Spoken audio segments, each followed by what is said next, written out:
Bonjour à tous et bienvenue dans un nouvel épisode, pardon, les prospects. Et oui, aujourd'hui une musique angoissante comme depuis le début des épisodes, mais pour un moment qu'on va passer ensemble qui ne sera pas angoissant. On va parler des gros bonhommes, des gros monsieur.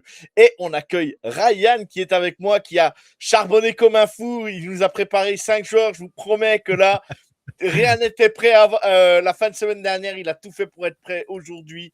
Il nous a préparé donc les offensive tackles aujourd'hui et la semaine prochaine où vous verrez, il y aura les intérieurs line. Bref, il a charbonné exprès pour nous faire plaisir et puis pour notre bonheur. Voilà. Comment tu vas, Ryan? Bah écoute, ça va, fatigué parce que Ouais. comme tu viens de le dire, j'ai charbonné un peu fort là. Hier, j'ai bossé jusqu'à 3h30 ou 4h, je crois, du mat. Ouais. Et là, aujourd'hui, j'ai bossé toute la journée. Toute la journée, depuis, je crois, 13h jusqu'à, là, on va enregistrer à 21h. Le moment où je te rejoignais, j'étais encore sur une vidéo à regarder les derniers petits détails. Et ensuite, on repartira pour la même chose pour les intérieurs line. Et comme je te le disais, LB, je sais pas. LB, Ouais, LB, on le garde. Et au pire, on fera un épisode. Pourquoi pas après la draft? Il y a pas d'affolement. On le fera. Voilà, si on n'a pas le temps, on le fera après la draft si tu as le temps. Tu connais, nous, C- on est ouais, dans le buzz. Je vais ouais. t'envoyer un message, je vais te dire, Joe, aujourd'hui, Tu me minuit, prépares 2h du ça, ça, matin, ça, ça. minuit, 2h du matin, c'est la draft commence. Et ce soir, 20h, Joe, tu On est viens, capable. on en. On est capable de le faire. On est capable de le faire. On est Et on très peut même le capable. faire. On peut presque même le faire en live. Moi, je suis. Si je te fais une promesse, je m'y tiens là. Tu vois, je t'ai rien promis Ah, pour les backers. Les oui. backers, je t'ai dit, je sais pas, mais je t'ai dit tackle O-line, ce sera fait. Donc t'inquiète pas, déjà ça, tu l'auras. C'est ça, c'est ça. Et on y va tout simplement. On va rentrer dans le processus et vous présenter 5 joueurs. Voilà, 5 joueurs qu'a choisi Ryan. Comme je vous le dis, c'est pas moi qui choisis, c'est Ryan qui nous les choisit. Comme Kevin, comme Val qui est venu présenter les cornerbacks et les safety. Val fera aussi un épisode sur les running backs. Voilà, donc voilà, c'était parce que Kevin n'avait pas le temps je crois, de scouter plus les running backs que ça. Donc, comme ils vous ont dit, comme si vous avez suivi la mock TTP ou si vous l'avez encore pas découvert, allez voir. Ils ont fait le live vendredi de la Mhm. semaine dernière. Donc, du coup, elle est disponible en replay sur YouTube. Donc, n'hésitez pas à aller voir. Ils ont fait des choix incroyables. Ça a été dingue. Un bon live. On a bien rigolé, comme d'habitude, avec la team TTP. Donc, n'hésitez pas à leur donner de la force. N'hésitez pas à suivre les fiches scouting de Ryan, de Kevin. Voilà, sur le site internet TheTrickPlay.fr. Voilà, donc tout est complet. Ryan, on va parler des gros monsieur et on va parler de l'offensive tackle, le premier, Francis. Je ne vais pas écorcher son nom, donc je vais dire Francis de Miami, les Hurricanes. Voilà. Ah non, Parce ça que marche pas. Joe, ça marche pas comme ça. Il faut te mouiller, d'accord? J'ai charbonné, tu vas Francis te mouiller. Mayogoya, Voilà, si Maogoya. tu veux, Voilà, ça si vous passe. voulez. Ça passe. Moi, je le valide, mais au moins, t'as tenté. Loxy, je te vois déjà rigoler déjà hors micro.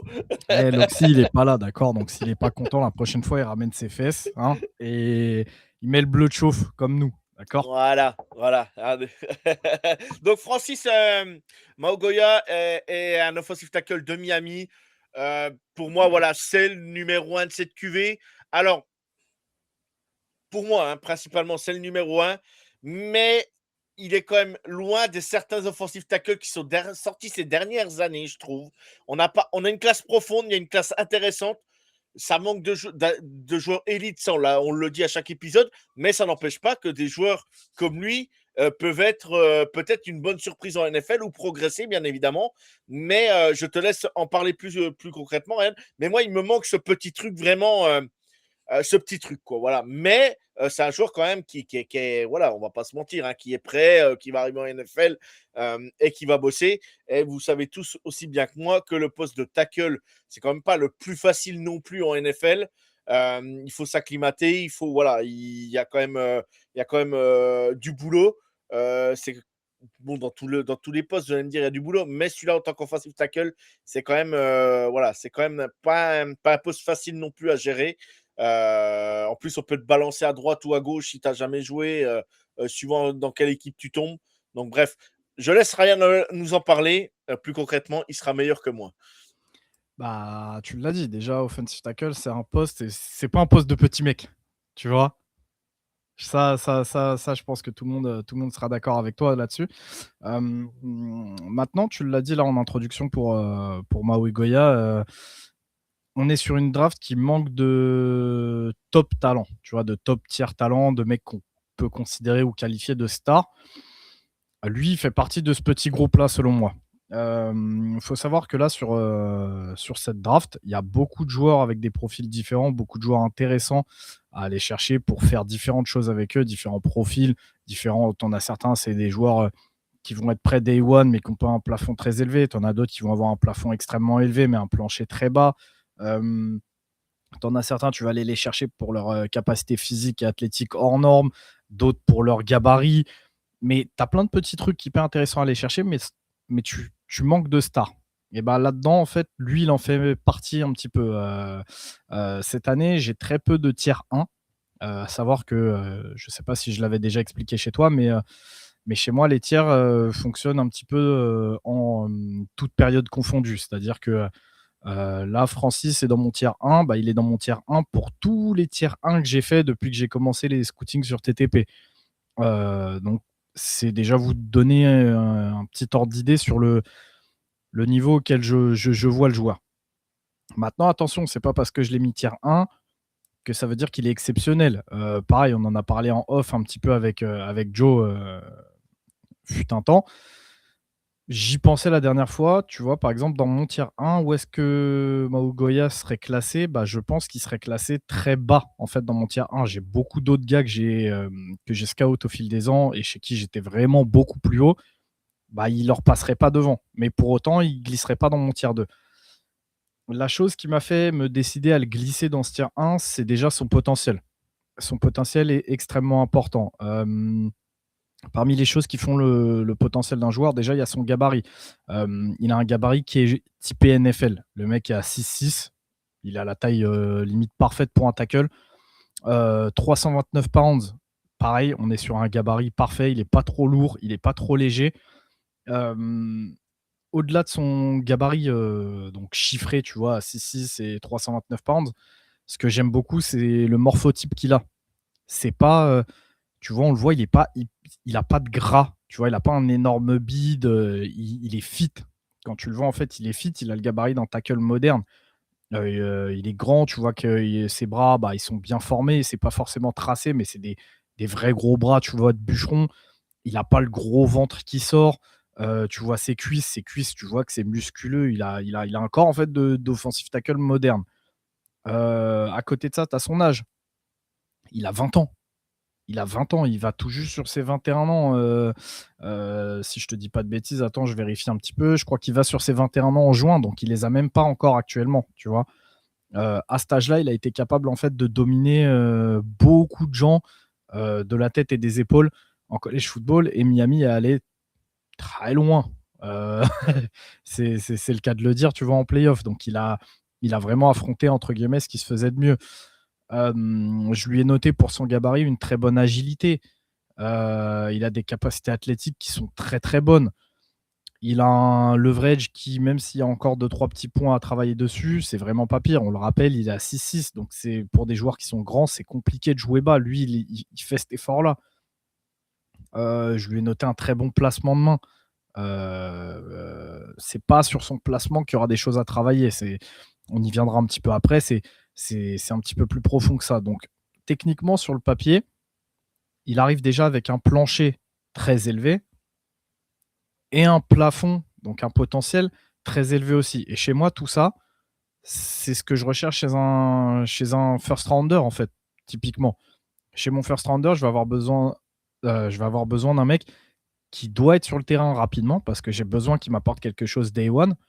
Mais en même temps, il me faut un mec qui a un gros upside parce que j'ai envie qu'il se développe et qu'il soit, bah, dans 5 ans, 10 ans, j'ai envie qu'il fasse partie des tout meilleurs en NFL. Je pense que tout le monde recherche ça. Là, pour le coup, avec lui, tu te dis qu'à la fin de son contrat rookie, il aura encore 25 ans. Tu as des mecs qui vont être plus vieux aujourd'hui que lui dans 5 ans. Bah alors, oui, c'est logique, mais ce que je veux dire, c'est que vous avez le temps de bosser avec lui avant d'arriver vraiment à en retirer toute la toute la moelle en fait de ce joueur-là. Ouais, tout son potentiel, quoi, bien sûr. Bien Potentiel. sûr. Maintenant, il y a aussi des choses à travailler. Et forcément, là aussi, ça semble logique sur un joueur de cet âge-là. Comme je le dis, il a 20 ans. Donc oui, il y a quelque chose à travailler. Et je lui ai noté un très, très gros point faible, que d'ailleurs j'ai donné à Val en off hier. J'ai enregistré un épisode avec Val et je lui parlais un petit peu de lui. Et quand je lui ai dit que c'était un de mes rares tiers 1, il m'a dit: «Ah ouais, moi, tu vois, je l'ai un petit peu plus bas et tout». Et je lui ai dit: «Ouais, mais je sais pourquoi tu l'as plus bas. Il y a un truc qui doit te gêner». Il me dit: «Ouais». Et je lui dis: «OK, bah, vas-y, relance une tape». Il a pris une tape comme ça au hasard. Je lui ai dit: «Vas-y, regarde deux trois jeux et je veux que tu regardes ce point exactement». Il me dit: «OK, dis-moi». Je veux que vous regardiez la jambe à l'intérieur, donc sa jambe gauche. OK. Sachant, voilà, il joue à droite, donc voilà, on l'a pas précisé, hein. Il joue à Excuse-moi. droite et à cause de cette faiblesse sur sa jambe gauche, je tiens à vous le dire tout de suite, oubliez complètement de le replacer à gauche au moins sur les premières années. C'est juste hors de propos si vous souhaitez que votre QB reste en bonne santé.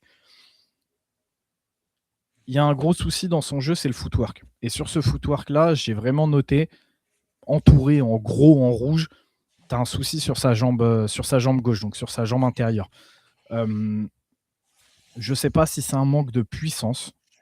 Je ne sais pas si c'est une petite blessure qu'il a pu avoir. Je ne sais pas ce qu'il y a en fait avec cette jambe gauche. Mais tu as un vrai souci. Dans tous les compartiments du jeu, sur toutes les reps, toi-même, Joe, tu pourras aller voir après cet épisode-là, il y a un truc qui bug avec cette jambe gauche. Alors, sur ces reps en passe pro, donc en protection de passe, tu remarqueras que sur son kick and slide, sa jambe droite bouge très très bien, son corps bouge très très bien, mais à chaque fois, tu as la jambe gauche qui est à la traîne. Soit elle est à la traîne au niveau de la poussée, donc de la force de pousser pour aller plus loin sur le slide. Soit elle est à la traîne en termes de lenteur, justement, il traîne un petit peu la patte et ça le ralentit.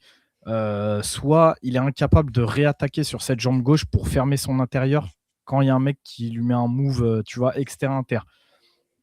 Il y a toujours un souci avec cette jambe gauche-là. C'est constamment, constamment, constamment le cas. Sur tout ce qui est bloc de course, même chose. Tu vois que la plupart des blocs de course, même quand il engage avec sa jambe gauche devant, généralement, il va aller pousser avec sa jambe droite. C'est la force de pousser de la jambe droite qui fait le bloc. Donc, il est un petit peu plus faible sur sa jambe gauche et il compense beaucoup là-dessus. Très souvent, quand il va être face à un mec qui lui répond un petit peu le duel physique, puisque cette jambe gauche est un petit peu faible et qui pousse beaucoup avec sa jambe droite, bah, il va avoir tendance à pivoter un petit peu les hanches, tu vois, du mauvais côté parce que justement, sa jambe gauche est à la traîne.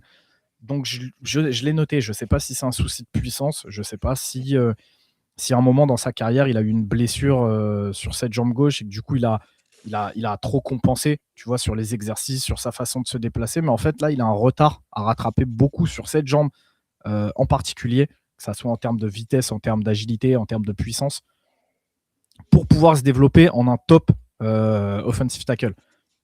Juste ça, en fait, ça le tire vers le bas et c'est aussi pour ça que beaucoup vont parler de soucis de mobilité.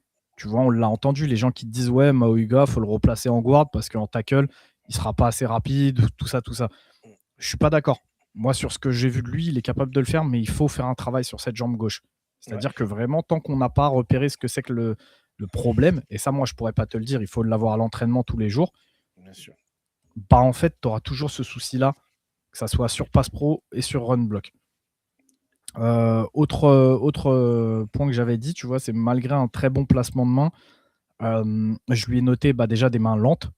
Il a un punch qui est très lent à venir. Très souvent, en fait, il va contacter avec son haut du corps ou avec justement la puissance de ses jambes et ensuite venir placer ses mains. Mais ses mains sont assez lentes. Il n'y a pas de punch. Il y a très peu de replacement de mains. C'est-à-dire qu'il va essayer de mettre les mains une fois. Déjà, elles arrivent tard. Mais une fois qu'elles sont placées, si le D-line réussit à lui déplacer ses mains, il va être en galère. Il ne va pas avoir la tonicité pour venir replacer ses mains directement. Le fait que ses mains soient très lentes, là où c'est un souci pour la NFL, c'est que pour un D-line, et en particulier en NFL dans les tranchées, c'est un des points les plus importants, un des points les plus faciles à travailler et qui lui permet de générer tout de suite du pass rush sans avoir une palette technique extrêmement importante. Le fait d'avoir des mains lentes, ça fait que petit à petit, en fait, le D-line va se conditionner à un rythme lent, à un rythme constant, et en fait, tu deviens prévisible. Et pour un joueur prévisible qui en plus a des petits soucis de footwork parce qu'il a une jambe entre guillemets, il a un pied beau, tu vois, il a un pied qui n'arrive pas à suivre, ça peut créer des vrais problèmes. Donc là aussi, c'est quelque chose qu'il va devoir travailler. Je lui ai noté des angles de bloc parfois sur ses montées au second niveau qui vont être à retravailler. Pour son gabarit, il a une très bonne agilité. Donc je pense qu'il va être capable de le faire. Mais il va vraiment falloir le faire travailler sur ce point à l'entraînement, de vraiment prendre le bon angle pour te retrouver en fait dans la poursuite du backer sans avoir à te réajuster en cours de route, tu vois. Euh, Ensuite, j'ai noté qu'il doit finir ses jeux. Le petit côté qui te manque, que toi tu disais, c'est ça. C'est-à-dire qu'en fait, il a la force. Je pense qu'il a la volonté pour, mais il doit être un petit peu flemmard. En fait, il a appris à dominer sans forcément aller plus loin, tu vois, faire l'effort supplémentaire. Il sait qu'il domine, mais du coup, il finit pas ses jeux. Et puisqu'il finit pas ses jeux, tu as l'impression, toi, d'avoir un petit manque de domination parce que tu le vois pas, en fait, éclater des mecs, faire des pancakes, aller courir 10 yards plus loin pour protéger son QB qui a improvisé. En fait, vu que ça, il l'a pas, bah, ça t'apporte peut-être un manque de domination que tu peux rechercher chez ce type de joueur-là. Et enfin, la dernière chose que je lui ai notée dans ses points à travailler, c'est sa technique d'ancrage au sol, ce que les Américains appellent, tu vois, le l'anchor. C'est la technique où, tu sais, des fois, tu vois les tackles encaisser le premier choc et faire des petits jumps, tu vois, des petits jumps de lapin pour s'ancrer au sol, bloquer leurs jambes, prendre le mec et à ce moment-là ne plus bouger. Une fois qu'ils ont réussi à stabiliser, tu vois, à prendre le choc plusieurs fois et à s'arrêter, bah, à planter leurs jambes, rentrer les coudes à l'intérieur, se serrer. En fait, là, à partir de ce moment-là, tu ne bouges plus. C'est une technique qui est extrêmement répandue en NFL, qui est extrêmement utilisée, qui peut être utilisée dans beaucoup de situations, que ça soit passe, mais même parfois sur certaines courses. Tu peux le voir dans certaines équipes typées un petit peu power run ou alors à l'inverse qui jouent beaucoup de RPO. Tu peux voir parfois en fait les O-line prendre leur bonhomme, planter leurs jambes, passer la hanche et ne plus bouger. Tu vois, et créer une rushing lane comme ça. C'est quelque chose qui se fait énormément en NFL. C'est quelque chose qu'on va lui demander d'apprendre. C'est quelque chose qui, très souvent, pendant les camps d'été, est appris aux rookies qui arrivent en NFL parce que tu vas en avoir besoin. Tu dois avoir cette technique-là dans ton arsenal. Et le problème, c'est que à Miami, bah, finalement, je ne sais pas s'il ne l'a pas bossé. Il aurait fallu que je regarde un petit peu plus Mark Elbel pour en avoir le cœur net. Mais en tout cas, lui ne le fait quasiment pas. Il le fait quasiment pas sur les tapes. Tu vois, donc pareil, c'est quelque chose qu'il va devoir gérer en plus, quelque chose qu'il va devoir apprendre en plus, et en fait quelque chose qui va te faire perdre un petit peu du temps de développement. Alors, tu perds pas réellement le temps de développement parce qu'il apprend quelque chose, mais tu perds ce temps-là que tu aurais pu utiliser sur autre chose s'il avait déjà commencé cet apprentissage-là. Au final, ce que tu as avec Mauguera, c'est ce que je te disais dès le début, tu vas avoir un joueur solide. Pour moi, tu vas avoir un joueur que tu dois mettre sur le terrain directement pour qu'il se rende compte un petit peu de la différence de niveau. Il faut qu'il engrange de l'expérience parce que c'est un très jeune joueur qui, finalement, quand la saison se lancera, il n'aura que 21 ans. Mais avant toute chose, il faut que tu fasses un vrai travail sur son footwork. C'est primordial. Pour moi, c'est tous les points que je t'ai dit là, limite pour son année rookie, foulet de côté. Mais il faut que tu me travailles ce footwork et en particulier, il faut que tu règles le souci de sa jambe gauche. Si ce problème-là, tu le règles, je pense qu'il peut avoir un plafond de pro bowler assez facilement, tu vois. Par contre, si tu règles pas ce problème-là, tu as une chance de bust. Parce qu'en fait, toute sa carrière, il va avoir une faiblesse sur son intérieur. Et je pense qu'au niveau NFL, il va pas leur falloir plus d'une saison pour se rendre compte de cette faiblesse et pour l'attaquer. L'attaquer par des blitz, l'attaquer par des stunts, l'attaquer par des match-ups en lui mettant un gros power rusher sur la gueule qui va attaquer son intérieur très souvent. Avec peut-être des blitz dans son dos, ce qui va forcer en fait Francis à devoir faire un choix, mais au bout d'un moment, tu peux pas toujours faire le bon choix, donc ça va créer des erreurs et ça met ton QB à risque en fait, tout simplement. Ok. Donc Ryan, quand il parle de footwork, voilà, c'est juste dire, c'est la vitesse des pieds, hein, si je me trompe pas, c'est bien ça. T'as pas que la vitesse des pieds, le footwork, c'est vraiment tout le. En fait, l'ensemble, la palette complète quoi, des pieds, quoi, on va dire. Ouais, c'est ça. C'est vraiment là, tu peux y aller sur une traduction littérale qui est travail des pieds.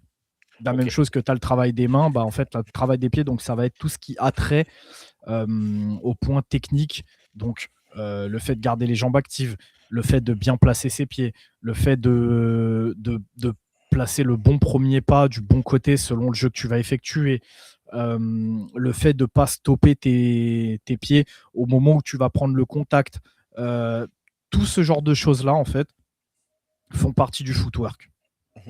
Et tu as plein de petits points comme ça. Alors, bien sûr, là, on ne peut pas passer 1 heure sur lui, hein, donc je reste un petit peu global dans ce que je dis, mais vous inquiétez pas, il y aura une fiche, elle sortira bien évidemment avant, ou en tout cas je l'espère, qu'elle sortira avant la draft, mais donc il y aura sa fiche où je rentrerai un petit peu plus dans les détails pour pouvoir en parler. Je crois que tu vois, par exemple, Val parlait de ça sur son épisode je crois que c'était son épisode des tight ends qu'il a fait avec Jonathan, où il disait en vrai, on pourrait vous faire des dizaines de pages de scouting si vraiment vous souhaitez rentrer dans tous les détails point par point, et on pourrait le faire.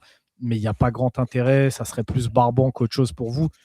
Donc ouais, là, on essaye de rester concis. Même sur ma fiche, j'essaye de rester concis en rentrant un peu plus dans les détails.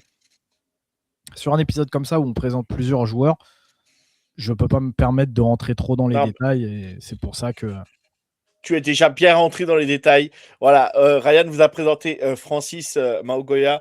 Voilà, je peux vous le dire, mais vous pouvez, vous irez lire la fiche scouting de Ryan. Mais aujourd'hui, c'est pas pour lancer des fleurs à Ryan, à Val ou à Kevin, mais les numéros 1, je le répète, je l'ai dit dans l'épisode avec Val sur les safety ou les corners. Les numéros 1 du scouting en France, il est là. C'est Ryan, Valentin et Kevin. Vous pouvez y aller, les gars. Techniquement, c'est vraiment au point. Ryan, il vous a balancé des trucs là. Vous pouvez en faire ce que vous en voulez, que vous aimez Francis, que vous l'aimez pas. Mais au moins, il vous a donné les détails. Le footwork, sa jambe gauche, il n'y a pas grand monde qui l'aurait vu. Il y a beaucoup de monde qui vont dire, ouais, c'est un problème de vitesse ou de déplacement, machin. Lui, il vous parle de sa jambe gauche, l'intérieur. Alors, peut-être que ça cache une blessure qu'il a cachée toute la saison. On ne le sait pas, peut-être. Moi, c'est ce que je lui souhaite, parce que derrière, si c'est ça, ça va se régler et il va arriver pour le camp NFL. Il va être bon, il va être prêt. Ils vont surveiller cette petite jambe-là, parce que, on va pas se mentir, hein, en interview, si Ryan l'a vu, il y a certains qui ont dû le voir aussi en le scoutant. Donc, ils ont dû lui poser la question. Ça se trouve, c'est juste une petite blessure de rien du tout qu'il a caché toute la saison, mais qui était gênante, mais pas impactante pour jouer. Donc, du coup, voilà, il a peut-être protégé ça. On lui souhaite que ça soit que ça. Et si c'est que ça, ça va faire vraiment un bon joueur en NFL. Voilà, vraiment les détails que vous avez eus sur le. Moi, j'ai bu les paroles de Ryan, qu'on soit d'accord ou pas d'accord. Moi, je ne suis pas toujours d'accord avec Ryan sur certaines choses. Et c'est ce qui fait aussi la joie et le bonheur de discuter ensemble. Donc, n'hésitez pas à nous dire aussi. N'hésitez pas, quand vous allez écouter l'épisode à venir sur Twitter, sur YouTube. Voilà, je partage la vidéo. N'hésitez pas à nous mettre les commentaires, les questions. Si c'est des questions sur YouTube, je les enverrai à Ryan. Il pourra vous répondre et tout, parce que moi, je ne serai pas capable de répondre à tout ça. Mais voilà, n'hésitez pas. Et franchement, tu n'as pas rentré dans les détails, mais tu es quand même. Voilà, on est quand même pas mal. On est quand même pas mal sur le Francis. On a fait quasiment 20 minutes sur Francis. Voilà, il y a quand même de quoi dire. Et merci encore de Ryan de bosser vraiment. Et je vous le dis, hein, les fiches, les prospects n'étaient pas prêts la semaine dernière quand vous avez écouté les premiers épisodes. Là, Ryan, il a vraiment fait fort pour nous présenter 5 joueurs. Donc, franchement, encore merci à toi, Ryan, parce que là, c'est pépite ce que tu nous sors ce soir. Hein. Donc, voilà, je te le dire. Merci beaucoup, Joe. Et du coup, juste parce que je sais que tu en as certains qui vont quand même ne pas le voir en tant que tackle, si vous voulez mon avis sur le fait de est-ce qu'il peut jouer guard, je pense que oui. Alors là, on va parler d'un joueur qui fait pas plaisir à Joe, mais dans le style, on peut retrouver un petit peu de Sua Mataya. Tu vois, on avait un petit peu les mêmes. Non, mais on a un petit peu les mêmes qualités et quelques défauts qui se retrouvent un petit peu. Alors, c'est pas les deux joueurs forcément exacts l'un avec l'autre, mais je pense qu'avant de vouloir le placer guard, il faut l'essayer en tant que tackle, laissez le tackle, évidemment. Parce que vous avez en fait, vous avez plus d'upside à avoir un top tackle aujourd'hui qu'un top guard. Et si tu l'as, et s'il est bon et il est là, et comme tu dis, il est aux portes d'être All Pro plus tard, bah t'as ton tackle du futur et t'es Bah, c'est tranquille ça. pendant des années, quoi. Hein. Pendant des années, en fait. Et on le Donc, sait que les postes de tackle, bah, très souvent, ça signe un second contrat et parfois même plus. Donc, et d'ailleurs, c'est ce qu'avaient fait les Chiefs avec Suamataia, de d'abord le tester en tackle, même si pour moi c'était une connerie. Et déjà à l'époque, tu as vu Joe, je te tout disais à que c'était fait. un Ah guard. mais tout à fait, tout à fait, tout à fait. Moi après voilà, je suis pas fan de tout ce qu'il fait. Après, laissons-le grandir, sa deuxième saison, sa première vraiment saison en tant que titulaire à Kansas City. Je ne vais pas l'enterrer, mais il y a des défauts, moi, Bien sûr. Autant la course, il est performant, autant bah, à la passe, il va falloir qu'il travaille un peu plus. Mais là, il va retravailler toute l'intersaison. On va peut-être avoir un joueur vraiment qui sera au point cette saison, et tant mieux, C'est ça, quoi. Il aura progressé. ou peut-être pas. Mais On verra. ce que je veux dire, c'est que tu vois, Kingsley, en fait, c'était criant dès son année à BYU, où je te disais que déjà de 1, il n'était pas tout à fait prêt pour la NFL, et de 2, que je le voyais plus guard que tackle. Là, Francis, de ce que j'en ai vu, je le vois quand même plus tackle que guard. Voilà. Je pense que la transition en guard, elle sera plus compliquée à effectuer, par exemple. Voilà, Elvin, on te passe le message si tu nous écoutes. Pourquoi il le voit guard? Je sais plus, je sais plus. Il y en a un qui va. Je sais qu'il a un tackle qui le verrait plus guard. Alors je sais plus si c'est lui ou pas, mais bref. Je sais que c'est pas un des deux de Utah, mais je sais qu'il y en a un dans la liste que je suis sûr qu'il voit en tant que guard. Mais bon, bref, je me trompe peut-être. Hein. Elvin, tu me corrigeras. T'hésites pas, tu m'envoies un scud sur Twitter. Il y a pas de problème. On s'aime bien, on s'apprécie, Elvin. Allez, on y va, on enchaîne. Je pense qu'on a été complet sur Francis et on va présenter le prochain joueur. Et là, Ah, Monroe. Monroe Freeling. Alors là, joueur de Georgia, offensive tackle. Je vais pas vous mentir, je suis pas son plus grand fan. Il y a des choses qui m'intéressent chez lui, il y a des choses qui me font tiquer. Et il y a des choses que je me dis, ah mec, t'as pas le droit, quoi. ça m'embête en tant que tackle. Je dis, mec, t'as pas le droit, quoi. T'as joué à Georgia, t'as joué en sec. On me vend. Voilà, vous savez, on aime bien charrier avec Ryan, avec Val, le côté sec, le côté. Voilà. Là, il me manque ce côté. Vraiment, tu le répètes, Ryan, mais ce côté nasty. Tu en as parlé dans la mock avec Blake Miller de Clemson, que je reconnais, qui est lisse et plat, mais il te le fait, ce qu'il fait, il le fait très bien, faut pas lui en demander plus, c'est tout. Mais le côté nasty de Monroe Freeling, en tant que joueur de Georgia, me manque vraiment. J'ai vu des joueurs à Georgia auparavant à mettre des gros pancakes, quoi. Ils étaient offensive tackle, mais bah, vraiment mettre des taquets, quoi. Hein, on va pas se mentir. Lui, il n'a pas ce côté nasty et je me dis, ah mec, t'as pas le droit des fois. Alors je me trompe peut-être, hein. Ryan va nous dire ce qu'il en a pensé. Alors, tu te trompes pas tout à fait.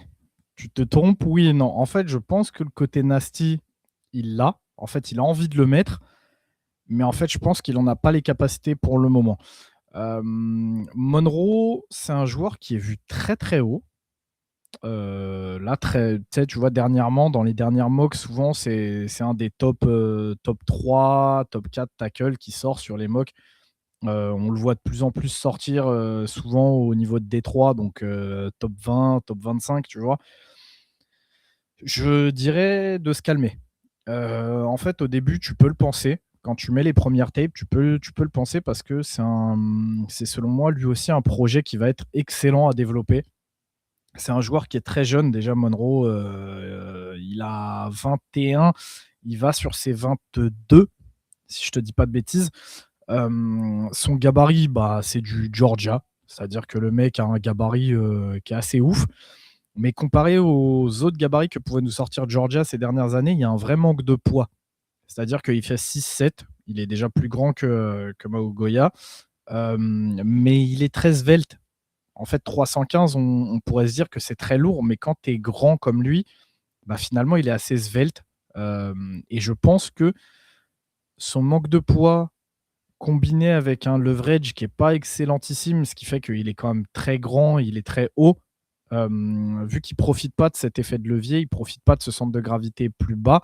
Donc en fait, très rapidement, tu peux vite lui faire perdre en fait l'équilibre. Pas perdre l'équilibre, mais en fait, tu peux le remonter, ce qui du coup lui fait perdre un petit peu de puissance. Faudrait qu'il joue beaucoup plus bas pour développer plus de puissance.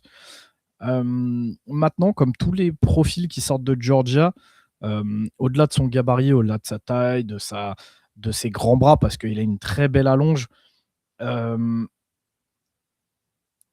il tombe dans les travers de Georgia, c'est-à-dire que techniquement, il n'est pas extraordinaire. Donc en fait, tu as un bon gabarit, tu as des capacités athlétiques qui sont excellentes. Moi, j'ai noté notamment une mobilité, parce que comme je te disais, tu vois, il a un petit manque de puissance. Mais par contre, tout ce qui a trait à la mobilité, à ses déplacements, à sa vitesse, son agilité, son explosivité, je lui ai noté une mobilité qui est excellente, voire même sur certains points élite pour son gabarit. Donc vous partez pas d'une mauvaise base.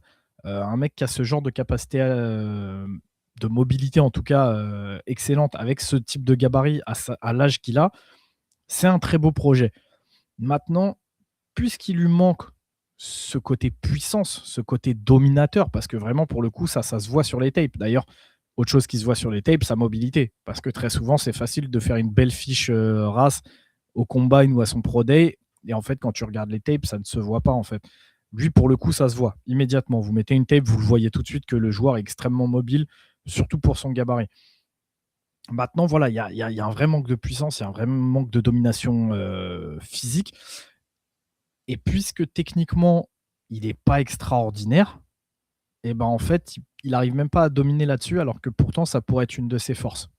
C'est-à-dire que quand tu vois ce genre de gabarit très grand, mais un petit peu svelte, il faut que techniquement, tu sois au point. Et en fait, même en étant techniquement, en étant très propre, en n'ayant pas ce côté, tu vois, nasty que tu recherches, en fait, tu peux éteindre un mec. Avec sa mobilité, avec sa taille de bras, avec sa vitesse, avec son explosivité, en fait, s'il était techniquement excellent, il pourrait t'éteindre des mecs. Mais vraiment te les éteindre. C'est-à-dire que le mec, tu le prends là, tu prends ton carré sur l'écran, tu prends Monroe Freeling et le Edge et tu les effaces. Genre, ça y est, toi, de ce côté-là, on n'a plus de problème, tu vois. Et en fait, le problème, c'est que ça, on ne l'a pas. On ne l'a pas encore. C'est pour ça que je disais que c'est un joueur très intéressant, c'est un joueur projet. Maintenant, moi, bah, je suis désolé. Une fois que j'ai fait le classement là, un petit peu avec les gars que j'ai checkés, moi, je vais pas le chercher au premier tour, Monroe. Et pourtant, j'y allais il y a quelques temps. Tu vois, avant que je le scoute, juste sur l'eye test, sur ce que j'en voyais, sur ses qualités et tout, je me disais, oh, ouais, bah, tu sais quoi, ouais, vas-y, au pire, s'il y a un rush sur les tackles, bah, vas-y, je vais le chercher s'il reste. J'ai changé mon fusil d'épaule. Je pense autrement. Honnêtement, aujourd'hui, je vais pas chercher Monroe Freeling au premier tour. Et ça, c'est dit ça. Alors écoutez bien, là, il va y alors le problème, c'est que c'est le problème, il est là. Est-ce que les équipes, vont s'affoler et une fois qu'il y en a 2 tackles qui sont partis, voire 3 et qui tu sais comme ça peut faire, ça peut vite mettre le soir de la draft un peu le bazar.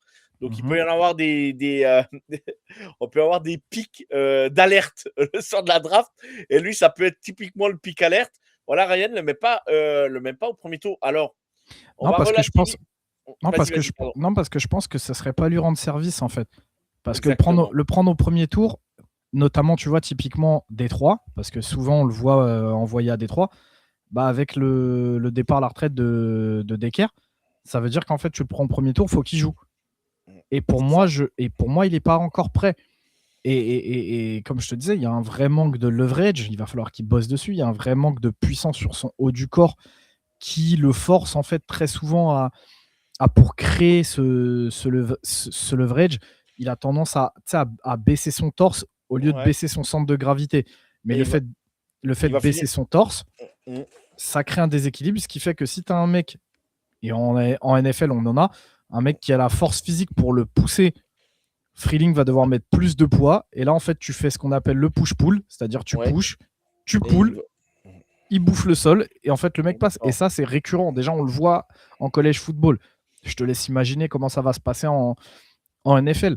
Donc, tu lui rends pas service. Ce mec-là, il va avoir besoin de se développer pendant, au minimum, au grand minimum, il va avoir besoin de se développer quelques mois.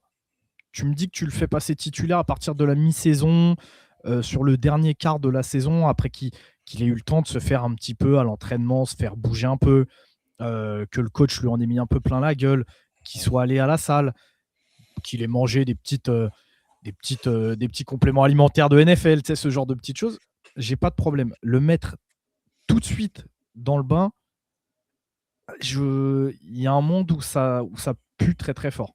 Ouais, Surtout si le joueur mentalement est pas, tu sais, au-dessus, tu vois? mmh mh. Et on a déjà vu des joueurs, mentalement lâchés et ça arrive plus souvent qu'on ne croit. Et moi voilà, Ryan vous l'a dit, pas premier tour. Alors après, il faut relativiser. Moi, pour moi, un joueur qui tombe dans le top 100, c'est déjà énorme. C'est déjà pour moi, c'est les top joueurs, quoi. Et Mmh. lui, il va tomber dans le top 100, il y a pas de problème. Et le top 100, alors oui, tu perds de l'argent, bien évidemment, par rapport au premier, er 2 tour, machin. Mais ce qu'il en est aujourd'hui, sa valeur actuelle, et ben, si tu es pris au D2, bah, déjà, tu es pris dans le top 100, même le D3, tu es pris dans le top 100 des joueurs.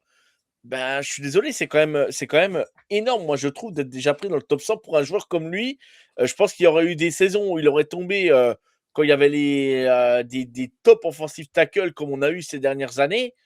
Voilà, Monroe Freeling, on n'en parlerait pas, quoi, hein, donc on en parlerait, bah, plus tard, quoi, mais pas dans cette position-là, quoi. Donc bon, Heu moi, je lui souhaite le meilleur, hein. Après l'équipe qui le prend, comme tu l'as dit, bah, si vous le draftez au premier tour, bah, il faudra l'entourer et ne peut-être pas le faire jouer tout de suite, comme tu dis, ou une équipe qui a pas trop d'urgence à le faire jouer. Tu vois, je pense, tu vois, même, une équipe comme les Eagles, tu vois, où ils ont leurs titulaires attitrés, pas de blessures et tout ça. Tu commences avec les titulaires et puis, bah, si en cours de saison, il y en a un qui se blesse et tout, bah, au moins là, tu peux le faire rentrer et tu sais qu'il y a, bah, à côté de lui, il y a quand même des joueurs d'expérience avec du talent. Bah, derrière, tu sais que tu vas pouvoir le faire starter tout doucement, quoi. Mais comme tu dis, si tu le mets demain et que tu dis, bah tiens, t'es notre tackle titulaire, on est d'accord, ça sera compliqué, quoi. Voilà. Ouais, après, tu C'est vois, très honnêtement, les Eagles, c'est pas con, hein, ils sont en train de préparer l'après Lane Johnson, par exemple. Bah, tu exactement, prends Freeling, exactement. tu le laisses être mentoré pendant 1 an, 2 ans, Et, ça peut être très et- intelligent. et ils ont montré très bien ce qu'ils ont fait ces dernières années à la draft. Ils ont préparé les années futures. Et les O-line, on sait en plus que les Eagles aiment bien drafter sur les lignes et tout ça, des beaux bébés. Et en plus, bah, on sait que voilà, en ce moment, les dernières années, la connexion avec Georgia, elle est quand même là, on va pas se mentir. Et que ça fit plutôt très bien, hein, ce qui se passe bientôt. La D-line, bientôt, ça sera que des joueurs de Georgia sur la partie défense.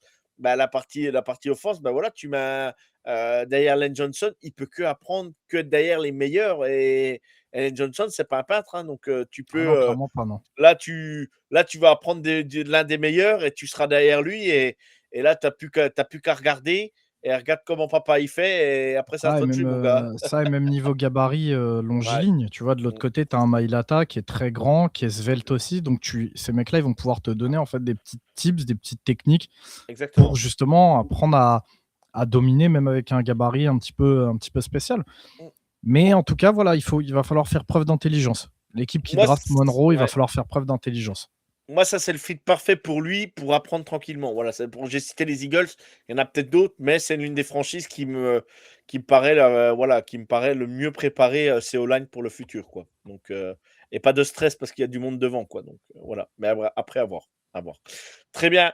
Bon, on était complet sur Monroe. On va passer maintenant au suivant. Et si tu n'as plus rien à rajouter, bien sûr, Ryan, on va passer à Caleb Lomu, l'offensive tackle de Utah. Alors Utah, non, je me suis pas trompé sur le logo, non? Non, c'est bien celui-là, Utah. Ouais, ouais.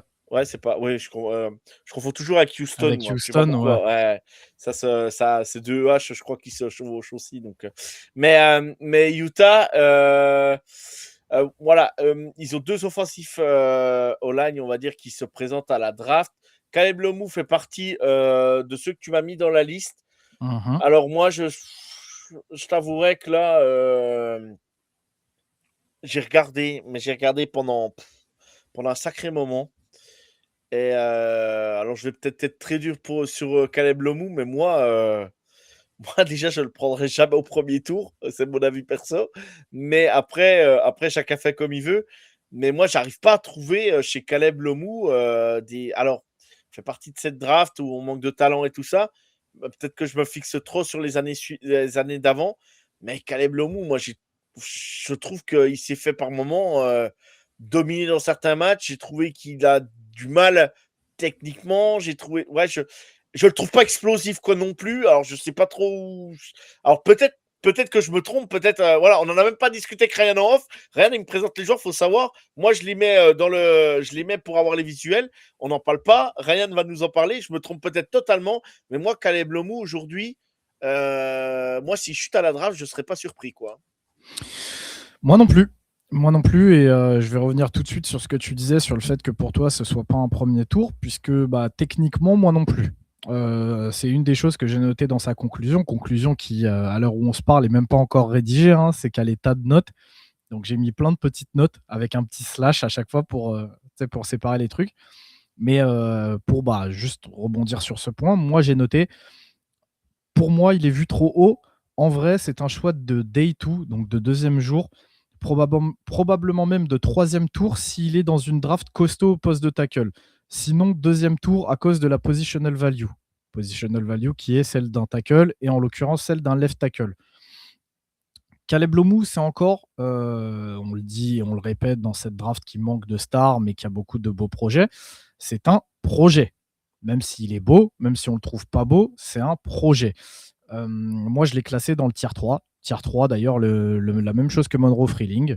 Tier 3 également. Là où, pour moi, Caleb passe devant Monroe Freeling, c'est sur sa capacité de passe pro. Où là, pour le coup, il a vraiment une carte à jouer. On sait que c'est très important dans la NFL moderne d'être un excellent bloqueur sur les situations de passe. Et pour le coup, c'est là où en fait Caleb va tirer son épingle du jeu. Comme sur beaucoup d'autres joueurs, on a un beau profil physique, c'est-à-dire qu'il est grand. Lui aussi, il est un petit peu léger, mais puisqu'il est un petit peu plus petit que Monroe Freeling, on a moins cette impression de voir une asperge sur le terrain, de voir un mec tout grand là. Mais il fait pas d'effort, lui non plus, sur le leverage. C'est-à-dire qu'il fait vraiment le minimum syndical et contrairement à son compère à Utah, donc Spencer Fano, qui lui aussi fait 6-6, on voit chez Fano qu'il y a un vrai effort, tu vois, de chercher à avoir un centre de gravité bas. Caleb Lomou, on n'a rien à péter. Il en a rien à foutre. Il voit qu'il est capable de jouer comme ça. Vous lui parlez pas de leverage à ce mec-là. Il en a rien à péter. Maintenant, là où je suis d'accord avec toi, Joe, c'est que techniquement, il y a beaucoup de petits soucis. Il y a des petits soucis sur son jeu de main. Je lui ai noté un punch qui est très moyen, des mains qui sont assez lentes, un placement de main qui est inconstant. Parfois c'est bien, parfois c'est pas bien, mais donc ça sera à travailler.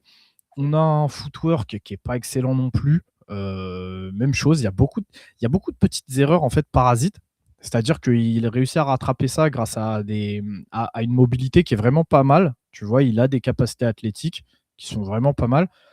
Donc quand il fait une petite erreur, il a tendance à la rattraper assez rapidement, mais il y a vraiment beaucoup de petites erreurs, ça et là, techniques. La grosse différence qu'il va avoir avec d'autres personnes, c'est sur sa capacité d'ancrage au sol. En fait, il a compris qu'il était capable de le faire. Lui, pour le coup, je pense qu'il l'a travaillé parce que ça se voit. Et en fait, tout le côté petite erreur sur son footwork, bah, en fait, elles apparaissent pas à partir du moment où tu plantes tes pieds dans le sol et que tu bouges plus. Il y a un autre souci avec Caleb Lomou, c'est, je lui ai noté, bah, comme pour Monroe, un vrai manque de puissance. Il manque de patates. Il manque vraiment de patates. Mais encore une fois, grâce à cet ancrage au sol, vu que sur ça, il a une bonne technique, il réussit à camoufler un petit peu ce manque de puissance, tu vois. C'est pour ça que je te disais que ça a été travaillé, ça se voit. Je pense que même chez les pros, il sera capable encore de peaufiner ça, mais lui, pour le coup, contrairement à un Maouiga, il arrive, il y a déjà une base installée. Tu vois, il partira pas de zéro. Cette capacité d'ancrage au sol, elle lui permet aussi d'avoir un vrai plancher en fait, qui est déjà solide, tu vois, pour la NFL. Tu pourras le mettre lui sur le terrain, contrairement à Monroe. Tu vois, Monroe, je te disais, il va falloir le laisser en couveuse. Caleb, dans le bon système, je pense que tu peux le mettre en NFL Day One. Tu lui rendras pas service, mais il sera capable de le faire. Là, en l'occurrence, quand je te parle de système bien spécifique, au vu de ses qualités et de ses défauts, j'ai noté, si possible, une offense qui se dirige plutôt sur une spread offense, donc quelque chose qui se dirige plus vers une offense aérienne, tu vois, et au niveau des jeux de course, plutôt sur des trucs type zone, type RPO, des choses où en fait tu vas mettre en avant ses qualités et tu vas essayer de camoufler un petit peu son manque de puissance, son manque de technique, son manque de leverage, tu vois, son manque d'agressivité. Tout ça, tu vas essayer de le camoufler un petit peu. Si là, demain, tu t'amuses à le foutre chez les Ravens, aucun intérêt. Vraiment aucun intérêt. Je te dis, je trouverais ça vraiment hyper dommageable. Qu'est-ce que je lui ai noté? Je lui ai noté aussi des bras qui peuvent être, selon la norme, assez petits, mais sur les tapes, ça se voit pas. Ça se voit pas spécialement. Tu sais, c'est pas choquant en fait. Il réussit à assez bien le camoufler. Et il réussit assez bien le camoufler sur un point qui est assez précis, qui est sur sa capacité de préhension, sur sa poigne. Il a des choses à travailler, comme je te disais, sur son jeu de main. Faut qu'il soit plus tonique, faut qu'il soit plus agressif, faut qu'il punch un petit peu plus, faut qu'il se serve de ses mains un petit peu plus. Mais quelque chose que tu ne pourras pas lui retirer, c'est sur sa capacité de préhension. Il fait partie des rares joueurs là sur cette cuvée que j'ai pu regarder où en fait quand il place bien ses mains et qu'il verrouille le bloc, c'est que vraiment tu vois qu'il attrape le mec sort pas. C'est-à-dire que le mec peut bouger parce que ce connard de Lomou, il bouge pas ses jambes, il a un vrai souci de footwork, donc en fait le défenseur peut continuer de bouger. Par contre, il ne le lâchera pas. C'est un très bon point s'il est capable d'activer ses jambes. Parce que le problème que ça révèle là, par contre, c'est que vu que ce fumier-là, il bouge pas ses jambes, qu'est-ce qui se passe, Joe, si tu attrapes un mec, que le mec bouge, mais que toi, tu bouges pas? Bah, tu vas te faire coucher, quoi. Tu vas perdre l'équilibre et puis lui, il va passer, quoi. Et, À et, force. et au-delà de ça, c'est qu'en fait, tu tiens le mec ici, le mec se déplace, se déplace, se déplace, se déplace. Oui, puis t'as bout de bras, quoi, après, de toute façon. Donc, Et puisque tu es à bout de bras, qu'est-ce qui se passe en NFL? bah, flagué. Et ça arrive. Et ça Oui. arrive parce que justement, il se déplace pas.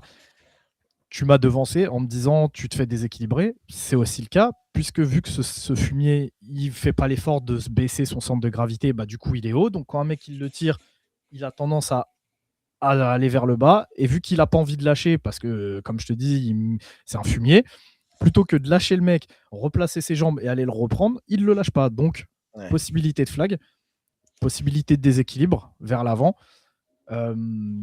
Possibilité également parfois de se faire flaguer sur des conneries de type usage illégal des mains, tu vois, parce que pareil, vu qu'en fait il se baisse pas, mais que le mec face à lui est un peu plus petit, quand le mec va passer une technique ou un truc, les mains en fait montent dans la grille et c'est fini, quoi, flag. t'as une deuxième chance de te faire flaguer. Donc tu vois, c'est surtout ces petits trucs-là où je dis que c'est du travail technique. Le footwork, c'est du travail technique, d'activer ses jambes. Le leverage, c'est du travail technique parce qu'il faut te forcer à te baisser. Le replacement des mains, c'est du travail technique. Le bon placement de tes mains, c'est du travail technique. Le fait de ne pas te faire voir en fait quand tu fais une faute, c'est du travail technique. Tout ça, il va falloir le bosser avec Caleb. Maintenant, l'avantage, comme je te disais, c'est que c'est un joueur projet, c'est-à-dire qu'il a 22 ans. Lui aussi, il va sur ses 22 ans. Et d'ailleurs, il va sur ses 22 ans assez tard cette année. Il va sur ses 22 ans en décembre.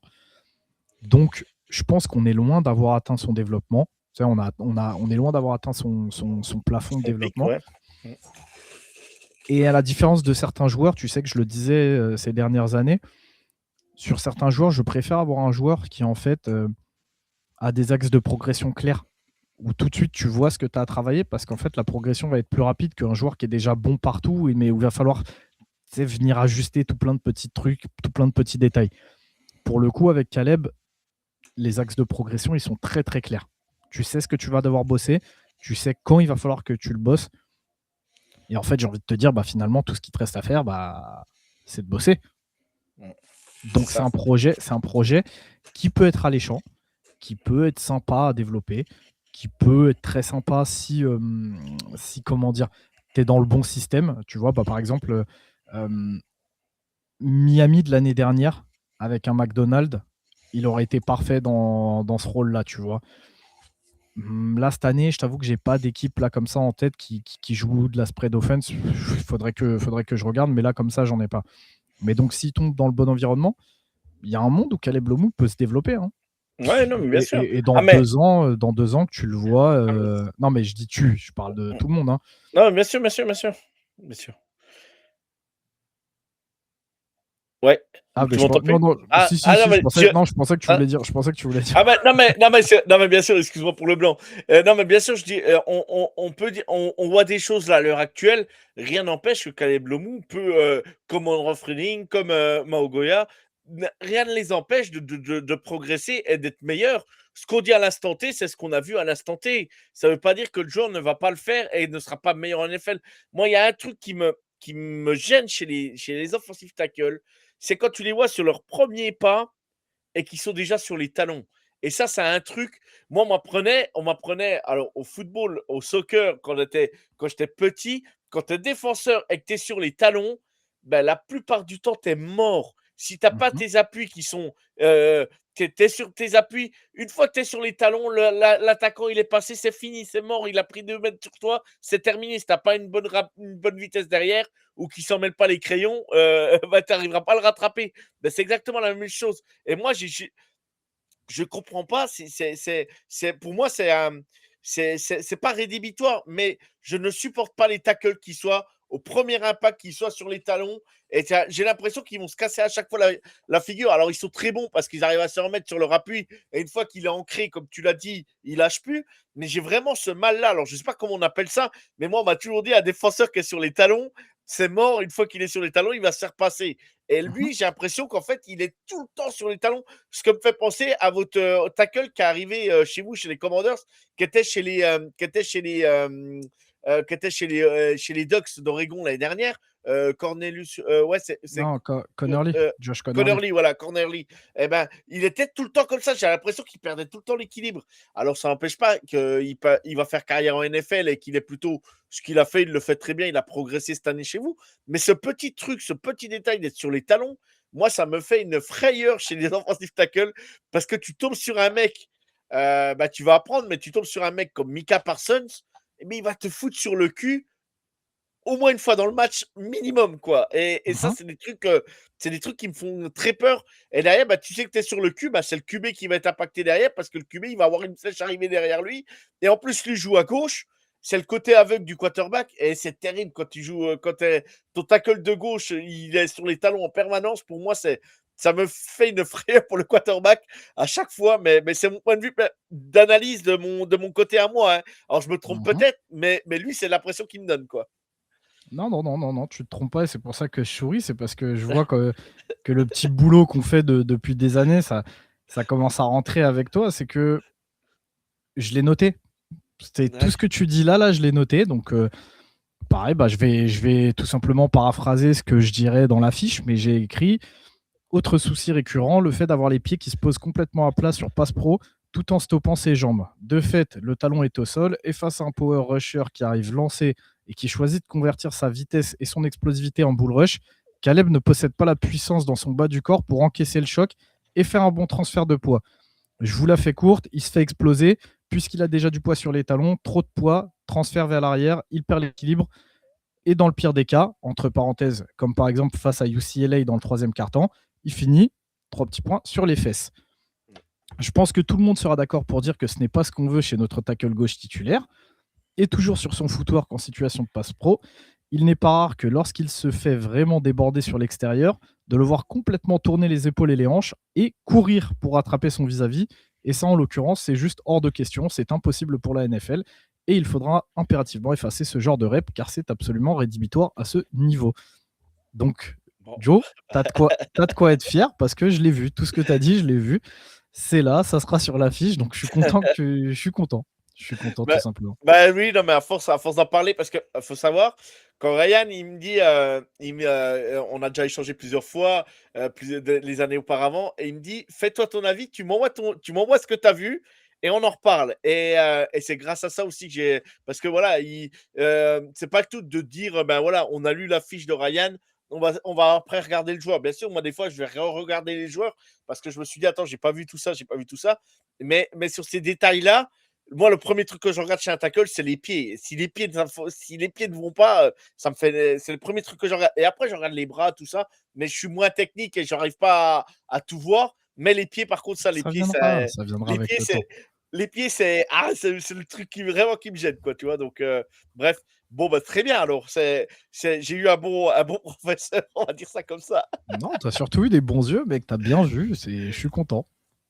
Bref, voilà, on a été, je pense, complet sur Caleb Lemou. Ça reste un joueur qui va avoir quand même qui a du talent, mais tout simplement, c'est le côté qu'on a pu dire sur certains edge ou certains defensive tackle, le côté un peu nonchalant, fainéant peut-être, Mmh. de pas bosser comme il faut, tu le dis.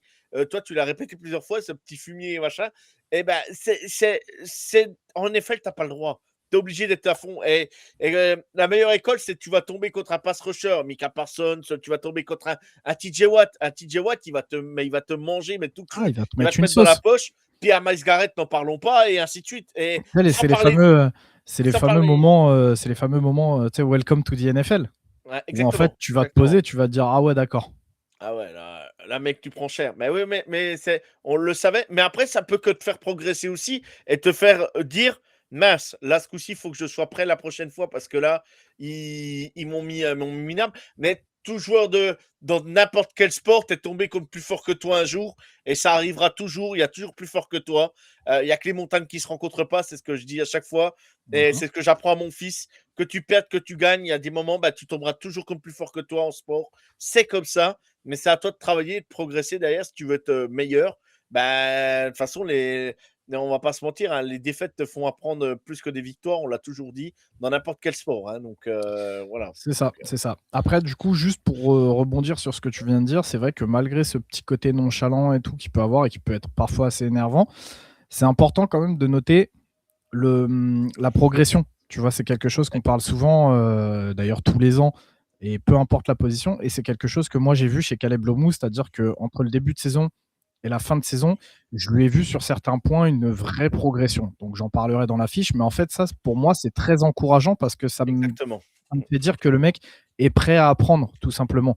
C'est-à-dire que oui, il a un caractère, oui, il a une tête de con, oui, il va être un petit peu flemmard parfois, mais par contre, le mec, quand il vient à l'entraînement, il cherche à devenir meilleur. Et ça, c'est très important. Exactement, exactement. C'est une base, bah, c'est hyper important. On progresse à tout âge et à un moment donné, tu atteins ton plafond. Mais quoi qu'il arrive, eux, ils sont encore jeunes, ils peuvent largement progresser. Et je pense que là, s'il tombe sur un coaching staff qui lui rentre dedans le premier jour qu'il vient à l'entraînement, il va comprendre ce que c'est, hein, Ouais. Je pense parce que que lui, il lui faut un mec qui serre tout le temps les vis, tu vois. ouais, ouais, ouais. Je pense que il va rencontrer certains. Tiens, tu tombes sur un. J'ai une bêtise, hein, mais sur un Dan Campbell ou un Mac Vrabel qui est capable de te rentrer dedans tout de suite et montrer qui tu es.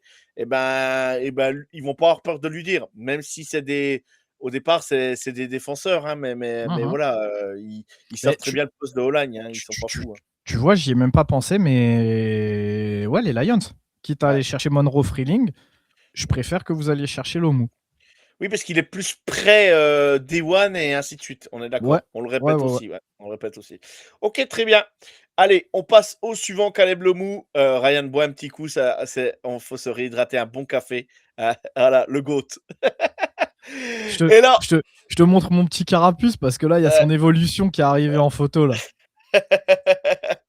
et là, on va parler d'un joueur, eh ben oui, il y en a beaucoup qui le voient, beaucoup qui disent: «Oh là là, qu'est-ce qu'il est athlétique, qu'est-ce qu'il est beau ce monsieur. Il est grand, il est fort». Ça doit être le plus grand de la cuvée, je crois, si je me trompe pas, au niveau taille Ah, ou l'un des plus grands. ouais, Le l'un des plus Ouais, grands, mais pas le plus grand. pas le plus grand, d'accord, l'un des plus Je grands. crois je Heu, crois que le plus grand là, cette année, c'est Bell de Miami, le left tackle d'accord. de Miami. OK, OK, d'accord. Et lui, on va clairement dire, voilà, Alabama, Crimson Tide, voilà, pas besoin de donner l'adresse, hein, voilà, tout le monde connaît les joueurs de Bama. Il y en a, ils regardent même pas, c'est un joueur de Bama, bon, bah, c'est un premier tour, hein, parce que tout le monde le dit et tout. Kellen Proctor, moi, il me fait penser un peu à Daniel Falele, qui était à Minnesota à une époque. Je dis pas que c'est les mêmes joueurs, mais au niveau dimension, c'est à peu près le même style. J'ai toujours au combine Daniel Falele qui avait été interviewé par Kay Adams, qui était assis sur le banc à côté de lui, et lui, c'était une montagne à côté. Alors, je n'explique pas. Là, Kellen Proctor, c'est une montagne, on va pas se mentir. Il y a des choses intéressantes, hein, chez lui. Il n'y a pas tout enterré. Mais voilà, il va falloir qu'il bosse son petit truc, ce truc qui fait que derrière, Aujourd'hui, il ne peut pas être prêt day one, mais derrière, attention, si c'est vraiment le mec qui a progressé, qui va bosser vraiment sur ses défauts, il va pouvoir être là et athlétiquement, voilà, on va pas se mentir, le mec, c'est un monstre. Voilà, celui qui veut vraiment un athlète physique, un vrai mec, un vrai costaud, ah bah là, là, moi, je me cache derrière. Hein, je suis pas pour un Mickey, hein, c'est le cas de le dire. Là, il y a un beau bébé, là. Bah, je pense que tout le monde passe pour un Mickey derrière, hein. Même moi qui suis assez grand et assez gros, je pense qu'à côté, je passe pour un enfant. Là, sur la photo, on voit les bras, c'est mes cuisses. Hein. Ouais, il y a moyen, ouais, il y a moyen. Bah écoute, Caitlin Proctor, c'est marrant parce que en fait, les gens se sont tellement enthousiasmés sur lui que moi, pour faire redescendre la hype, j'ai été extrêmement dur sur lui à un tel point qu'aujourd'hui, je passe limite pour un hater de Proctor. Et, c'est un joueur qui est hyper marrant parce qu'en fait, il a plein de qualités. Et finalement, quand je regarde mon board, il est bien plus haut que beaucoup de personnes le pensent.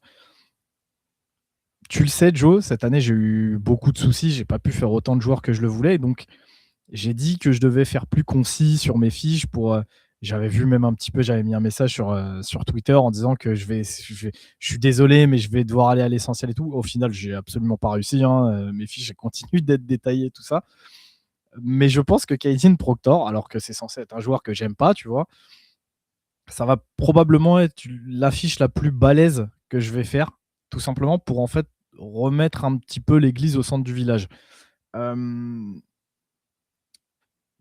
Caitlin Proctor, si tu lui mets la mentalité d'un malade du travail, genre ça n'a rien à voir au niveau des sports, hein, mais type Kobe Bryant, tu vois, l'espèce de mentalité limite maladive qu'il avait pour le travail. Tu mets cette mentalité-là chez Caitlin Proctor, tu as un joueur générationnel. Et vous savez que moi, c'est pas un mot que j'utilise à tort et à Mais, travers, mais il est là le problème. mais Est-ce il est qu'il là va le vouloir le problème. faire? Mais il est là le problème. Mais vraiment, je vous le dis, si sa mentalité change, s'il apprend à travailler, s'il apprend à se faire violence, en fait, Caitlin Proctor, tout simplement, à sortir de sa zone de confort et à comprendre que il a l'étoffe de potentiellement être un futur Hall of Famer et d'être un petit peu un prototype pour les années à venir d'offensive tackle moderne, il pourrait l'être. Le problème, c'est que tout ce qu'il a fait dans sa carrière universitaire jusqu'à présent, d'ailleurs, me prouve qu'il n'est pas prêt à le faire. Alors, j'ai vu un truc là très récent, je crois que c'était hier ou avant-hier, où on a vu qu'il avait fait une vraie sèche. Il commençait à vraiment perdre beaucoup de poids. Donc, je me dis peut-être qu'il est en train de comprendre, peut-être qu'il est en train d'amorcer C'est un petit peu ça. c'est le problème des joueurs qui sont tellement athlétiques quand ils arrivent à l'université et à la fac. Ils sont tellement confort avec leur physique et avec leur potentiel physique. Et ils savent qu'ils peuvent contrôler n'importe qui à une main parce qu'ils sont tellement forts, tellement. Le problème, c'est qu'ils se reposent trop sur leurs acquis. Mhm. Et derrière, ils oublient la technique. Et le problème, c'est que bah, quand tu arrives en NFL, la technique, elle est hyper importante. Et Proctor, en fait, il est tellement fort physiquement. Parce que le mec, à une main, il va t'arrêter quelqu'un. Je l'ai vu hein, dans certaines images. Le mec, Mhm. il pose la main à une main. Le mec, Mhm. en fait, c'est le gars, reste là, quoi, en fait. Et le problème, oui, il reste là. Mais le problème, si le jour où tu vas tomber sur un mec qui va être un peu plus technique que toi, mais il va passer en dessous de toi, il va passer à côté, Et puis toi, toi, t'es à la rue parce que physiquement, t'as pas travaillé tes petits appuis, tes petits footwork pour te déplacer ne serait-ce que de 2 pas sur le côté parce que tu as fait confiance à ton physique. Et le problème, c'est comme les joueurs à l'époque qui ont dominé à un certain moment leur vis-à-vis. Ça me fait penser un peu, tu vois, c'est Guigui qui le répétait toujours, à Brian Brizzy quand il était à Clemson. Tellement fort physiquement à l'université, en high school, tellement fort au-dessus quand il était à Clemson physiquement les premières années, que le mec, il n'avait pas besoin. Et en fait, il a fait confiance à son physique. Après, bon, il a travaillé, bossé.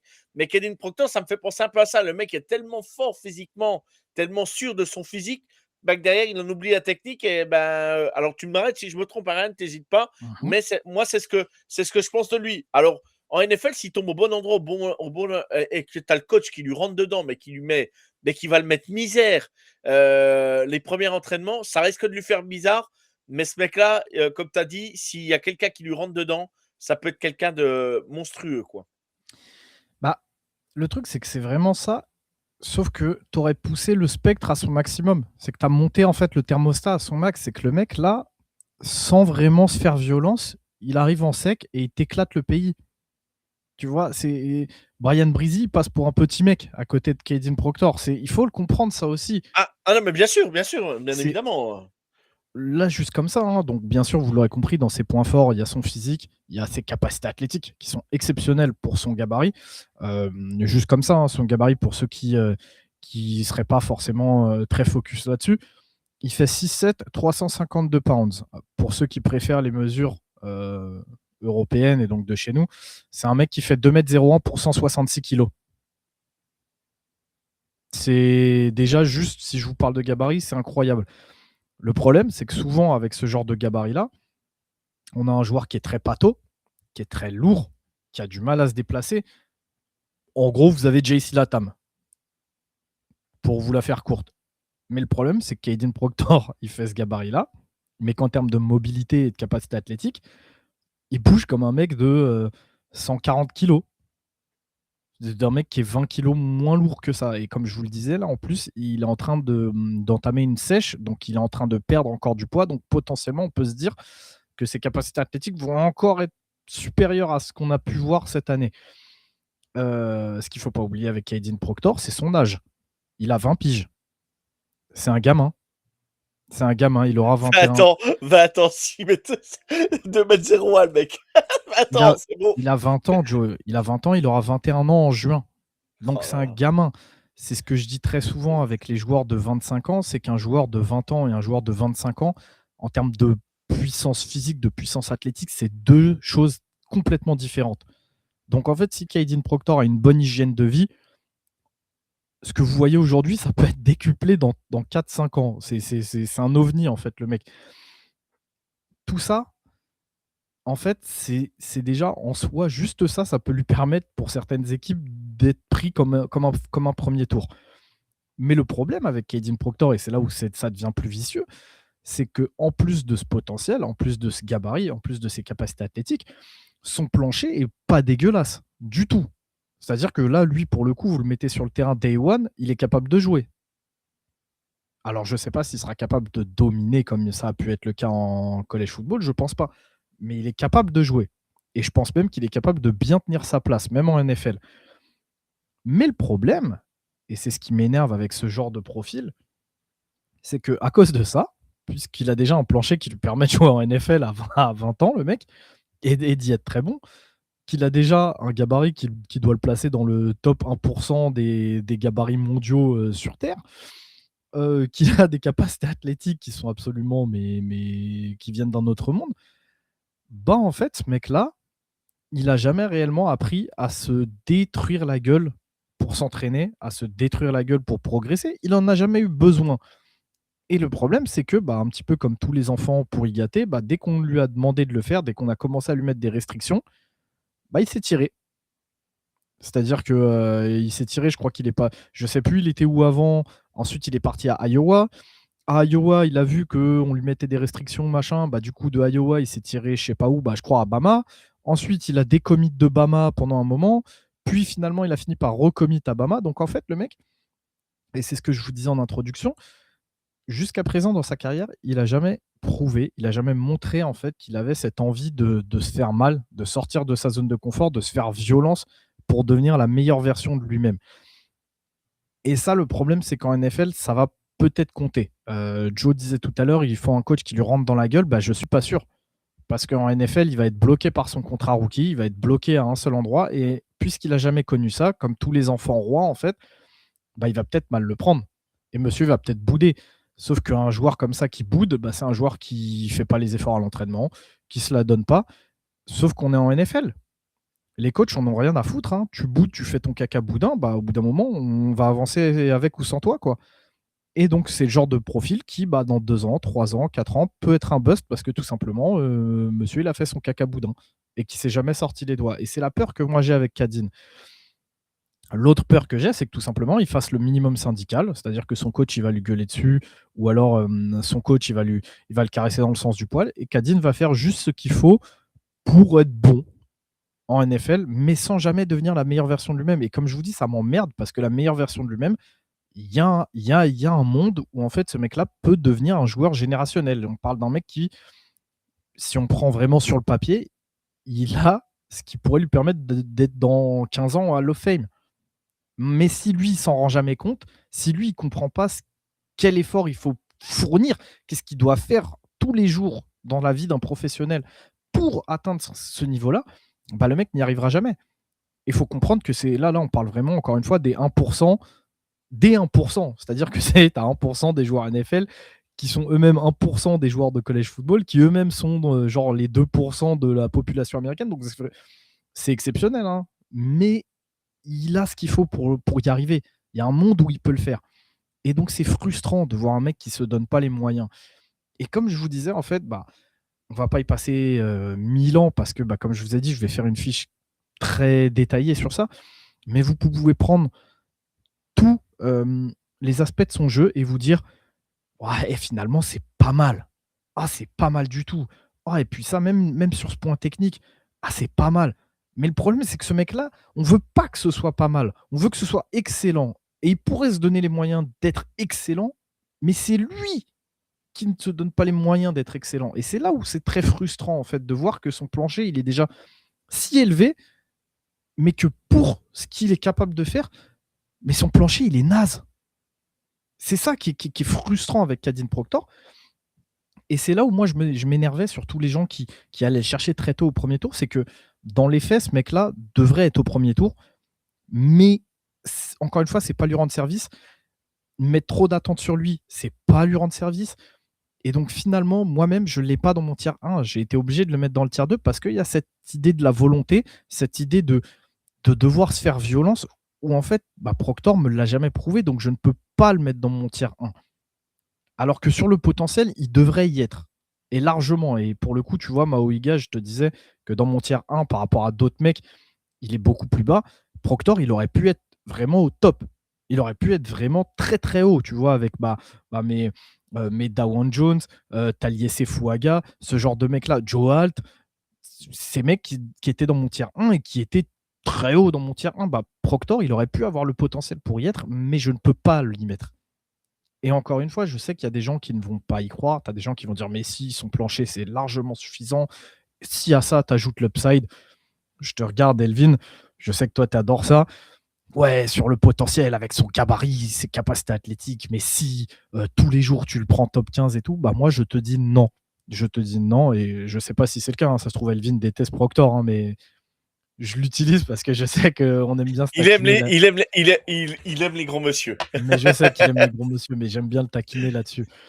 Mais donc, aux personnes qui ne veulent pas écouter ce que je leur dis sur le fait que Proctor n'est techniquement pas un premier tour, je vous dis juste d'aller voir le match Alabama-Missouri de cette année. Vous regardez juste ce match. Ensuite, si vous voulez rester campé sur votre avis de c'est un premier tour, faites. J'aurais pas de plus grosses preuves pour vous prouver qu'actuellement, pour moi, il n'est pas encore prêt pour la NFL. Pourquoi il n'est pas prêt? Parce que tout simplement, Missouri, c'est une équipe de sec. Donc ça joue avec un certain physique. Et je te le dis clairement, hein, Joe, c'était cette année c'est un pénitencier, la défense de Missouri. Ils étaient tarés. Et c'est ça que j'ai kiffé d'ailleurs sur le match, c'est que les mecs ont joué avec une intensité, une agressivité, une violence, une vitesse, un défi physique qui sont juste dingues. Pour autant, cette défense de Mizzou, quand tu regardes un petit peu, il n'y a pas beaucoup de mecs que je peux voir devenir des top joueurs en NFL. Il y aura des joueurs NFL, mais pas des. Je te parle pas de l'élite. Tu vois, de l'élite des joueurs. Je pense pas que dans cette défense de Mizzou, tu aies 11 mecs qui soient titulaires dans quelques années en NFL et qui soient au top de leur position. Et pourtant, bah, Proctor a été incapable de répondre à ce défi physique. Il a été incapable de répondre à la vitesse de jeu. Il a été incapable de répondre à l'agressivité, incapable de répondre à tout en fait sur ce match. Il était perdu. Il jouait comme un mec, un gamin perdu. Ça allait trop vite pour lui. Et en fait, je me dis que si ça, c'est déjà trop pour lui, si ça, il arrive déjà pas à se mettre au niveau, parce que pareil, il aurait pu commencer le match, se faire un petit peu choquer la gueule et se dire oh lolo, oh putain, ils sont. Ah, les mecs en face là, ils sont énervés, tu vois. Et puis petit à petit, au fil du match, monter en intensité pour se mettre à leur niveau. Et puis après, pour dépasser ce niveau, parce qu'il en a les capacités. Mais il a été incapable de le faire. Si tu es incapable de faire ça face à Mizou, comment tu vas faire ça face à une défense NFL qui vraiment va être agressive et va venir pour te casser ta gueule? Et là, je parle des top défenses, hein, type Seahawks, type les Ravens d'il y a quelques années. Tu sais, c'est ces défenses qui viennent pour te casser la gueule. Ils sont Ouais, pas là. ils te mettent de l'impact tout le temps, quoi. Ouais. Ils veulent te casser la gueule. Appelons un chat. Tu vois, ces défenses-là, elles sont là. Comment ils disent l'américain? Ils mean something. Tu vois, ils veulent ils sont là pour ça. Bah, en fait, t'es pas prêt, mon gars. Et c'est pas méchant, c'est pas une attaque personnelle contre Proctor, c'est juste que t'es pas encore prêt, tout simplement. Et ça peut s'entendre. T'es un enfant encore, t'as 20 piges. Mais le problème, c'est que moi, j'ai besoin que tu te mettes à haut niveau. Alors, après, il y en a, ils vont te dire, ouais, bah, c'est un match chez Mizou, il est passé à côté de celui-là, faut regarder les autres et tout. Mais justement, je t'ai pris Mizou parce que Mizou, c'est l'exemple parfait parce que tout le match, ça a été le cas. Ouais, Mais toi, je sais que tu as regardé les matchs d'Alabama cette année. C'est quelque chose où, en fait, par période, sur les matchs, bah, il te montre qu'il baisse d'intensité. Ou alors que ce drive-là, il est pas dedans. Ou alors que sur cette rep-là. bah, il y a des moments, voilà, il y a des moments, il est passé à côté. Tu le vois, Oui. tu te dis, mais pourquoi il le laisse passer? Tu comprends pas, en fait. Il s'est emmêlé les pinceaux, il a la tête en bas. Et il m'a percuté à un moment donné, il baisse la tête. Tu sais pas pourquoi. La Hein. rep, elle commence, il baisse la tête. T'as l'impression qu'il regarde ses pieds. Et là, tu te dis, c'est trop tard, le mec, il est passé, quoi. Donc, ouais. Mais il a que 20 ans. Alors après, peut-être Il a qu'il est que 20 ans. pas.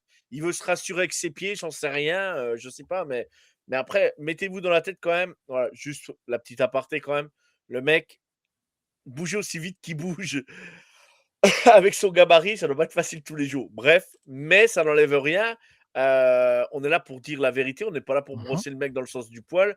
Alors après, comme on dit, c'est la vérité d'aujourd'hui. Si demain, il est dans un coaching staff, pour paraphraser ce que tu disais, le jour de son commitment, il devait s'engager à Iowa, il a changé au dernier moment, il est parti à Alabama. Alabama, il a fait une saison. Nick Saban lui a rentré dedans un petit peu sur ce que j'ai lu pendant que tu parlais. Mhm. Il s'est barré à À Iowa Iowa. et de Iowa, il est revenu à Bama. Voilà. Donc Ouais. pour vous dire un peu le mec, Et voilà, le mec. et il est revenu à Bama en 2 temps. C'est-à-dire qu'il est revenu à Ouais, Bama. Puis en fait, on n'a pas dû lui donner d'assurance de jouer ou je ouais. sais pas quoi. Il a décommit. Il est Et, resté, je sais plus, je crois qu'il est resté, ou alors c'est peut-être de l'argent, hein, c'est peut-être la NIL ou je sais pas, oui. mais il est resté 2 semaines, un truc comme ça, il me semble. Donc décommit. Mm. Et il a recommit à Alabama pour jouer cette saison. Mais donc tu vois, c'est Ouais, complexe. J'aime pas ce genre de choses-là. Et en oui, fait, derrière, il aurait fait les 3 saisons à Bama. Tu te dis: «Bon, bah, voilà, il a ouais, fait les 3 sais». Il est parti à Iowa, il est revenu. Ouais, c'est un peu bizarre quand même, c'est un peu bizarre, ouais. bah parce Je que suis un tout simplement, le mec, on n'a pas dû lui donner de garantie, ou alors on a dû lui demander trop de choses, ou je sais pas exactement. on on peut comprendre après le départ de Saban à l'époque, machin, peut-être qu'il s'est dit: «Voilà, j'aurais peut-être mieux ailleurs» ou je sais pas. Bref, j'en sais rien, hein, moi, je suis pas dans sa tête, mais ça te rassure pas par rapport au mental du mec, quoi, déjà, on est d'accord. On est Bah d'accord. ouais, et derrière, comme je te dis, en fait, le problème, c'est que ce qu'il montre sur le terrain me prouve qu'il n'était pas prêt à faire des efforts. Donc pareil, Mmh, peut-être qu'il va arriver à maturité, peut-être que, comme je t'ai dit, le ouais, switch il va s'enclencher un moment, peut-être. Et auquel cas, comme je t'ai dit, il a le potentiel pour être extrêmement ouais. haut. Mais sur ce qu'il m'a montré là, sur les choses qu'il me montre, pour moi, il n'est pas encore prêt. Et s'il n'est pas prêt, je ne peux pas le mettre dans mon tiers 1. Bien sûr, bien sûr. Non, mais c'est normal, c'est normal. Et après, comme on dit, hein, voilà, comme dit Ryan, il a que 20 ans. Le gamin, il va arriver peut-être, il va mûrir à 21, Mhm, 22, peut-être 23 ans. bien Et sûr. peut-être qu'il aura peut-être fait 3 saisons NFL, c'est là qu'on va le voir exploser. Mais par contre, les 2 premières saisons, il n'aura pas été. Mais ça, on mûrit pas tous à 20 ans ou 21 ans. Il y en a, C'est ça ça. met plus de temps que d'autres, il y en a moins. Et voilà. Mais s'il tombe.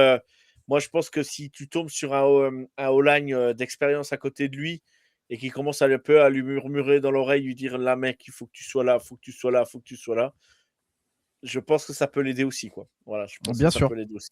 Bien sûr. Voilà. Mais du coup, tout ça pour clôturer un petit peu sur Proctor, non, je suis pas un hater de Kaiden Proctor. Je suis juste obligé en fait d'être un petit peu plus hard parfois pour vous faire comprendre que bah non, techniquement le mec n'est pas censé être un premier tour. Je pense que là il profite beaucoup que ce soit une draft où justement Moyenne, ouais. il n'y ait pas grand monde pour monter parce que bah moi là typiquement c'est le genre de projet que tu vas chercher plutôt sur je suis peut-être dur, hein, mais moi je mettais sur un début de troisième tour, voir aller si vraiment tu as envie de miser sur l'upside et que ça te plaît, allez, monte vers la moitié du second tour. Ça aurait été un projet très sympathique. Pour un Mais là, premier tour, il est pas prêt. Il est juste pas prêt. Et c'est pas lui faire offense. C'est qu'il n'est pas encore prêt à répondre aux défis physiques de la NFL et aux mecs qui vont lui rentrer dans la gueule. Et comme je vous dis, le match parfait, l'exemple parfait pour avoir ça sur un échantillon play important, c'est Mizzou. Allez vous faire juste le match Alabama-Mizzou. Vous mettez que Alabama Offense versus Mizzou 2025 et regardez. Et je vous promets que vous allez vous dire, waouh, il se fait bouger. Hein. Il se fait vraiment bouger. Et sur tout le match. Ok, ok. Ben, on verra ça. On vous laisse découvrir. De toute façon, moi, de l'instant où tu mets le nom projet à côté d'un joueur, pour moi, ça peut pas être un premier tour. Quand tu dis projet, ça peut pas être un premier tour. C'est mon point de vue perso. Moi, un joueur, C'est ça. c'est bon, c'est ma définition de joueur premier tour.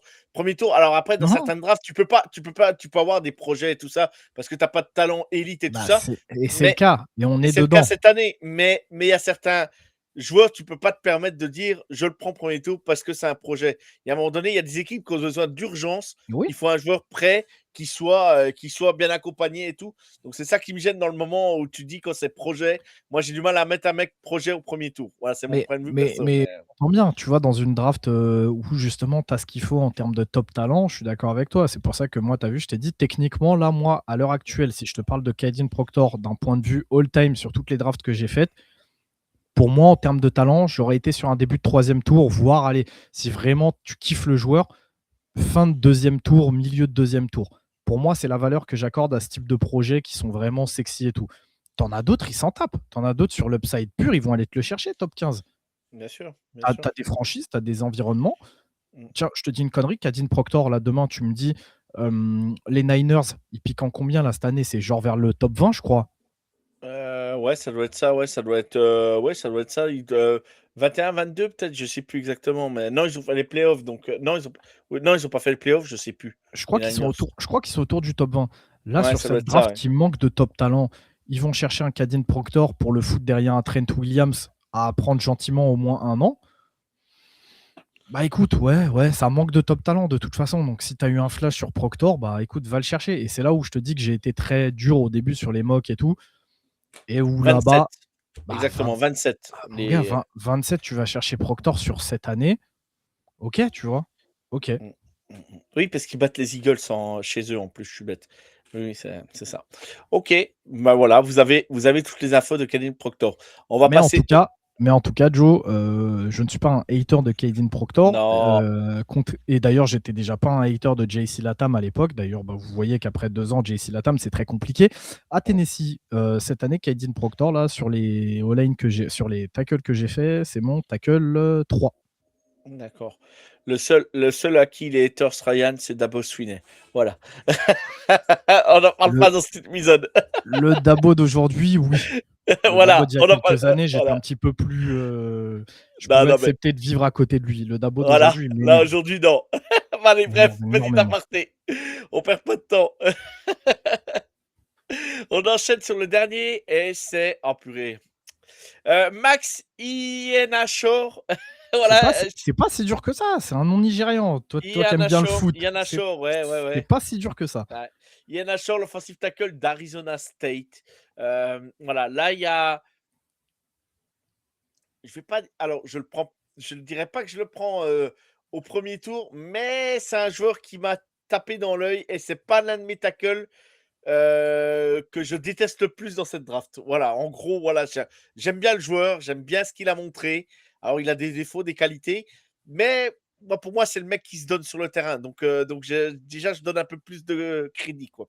Voilà, après je te laisse présenter Ryan. Tu me dis si je me trompe. Bah écoute, est-ce que tu veux qu'on choque barre ton audience très rapidement là ou pas? Ah vas-y, tu le mets deuxième Pour tier moi, c'est 1? mon tackle, pour moi, c'est mon tackle 2 de la draft. Et il est pas dans mon Putain. tier 1. Ah, tu vois. Comme pour Kadyn Proctor, je l'ai dans mon tier 2, mais pour moi, il est au-dessus de Kadyn Proctor et c'est mon tackle 2 sur cette draft.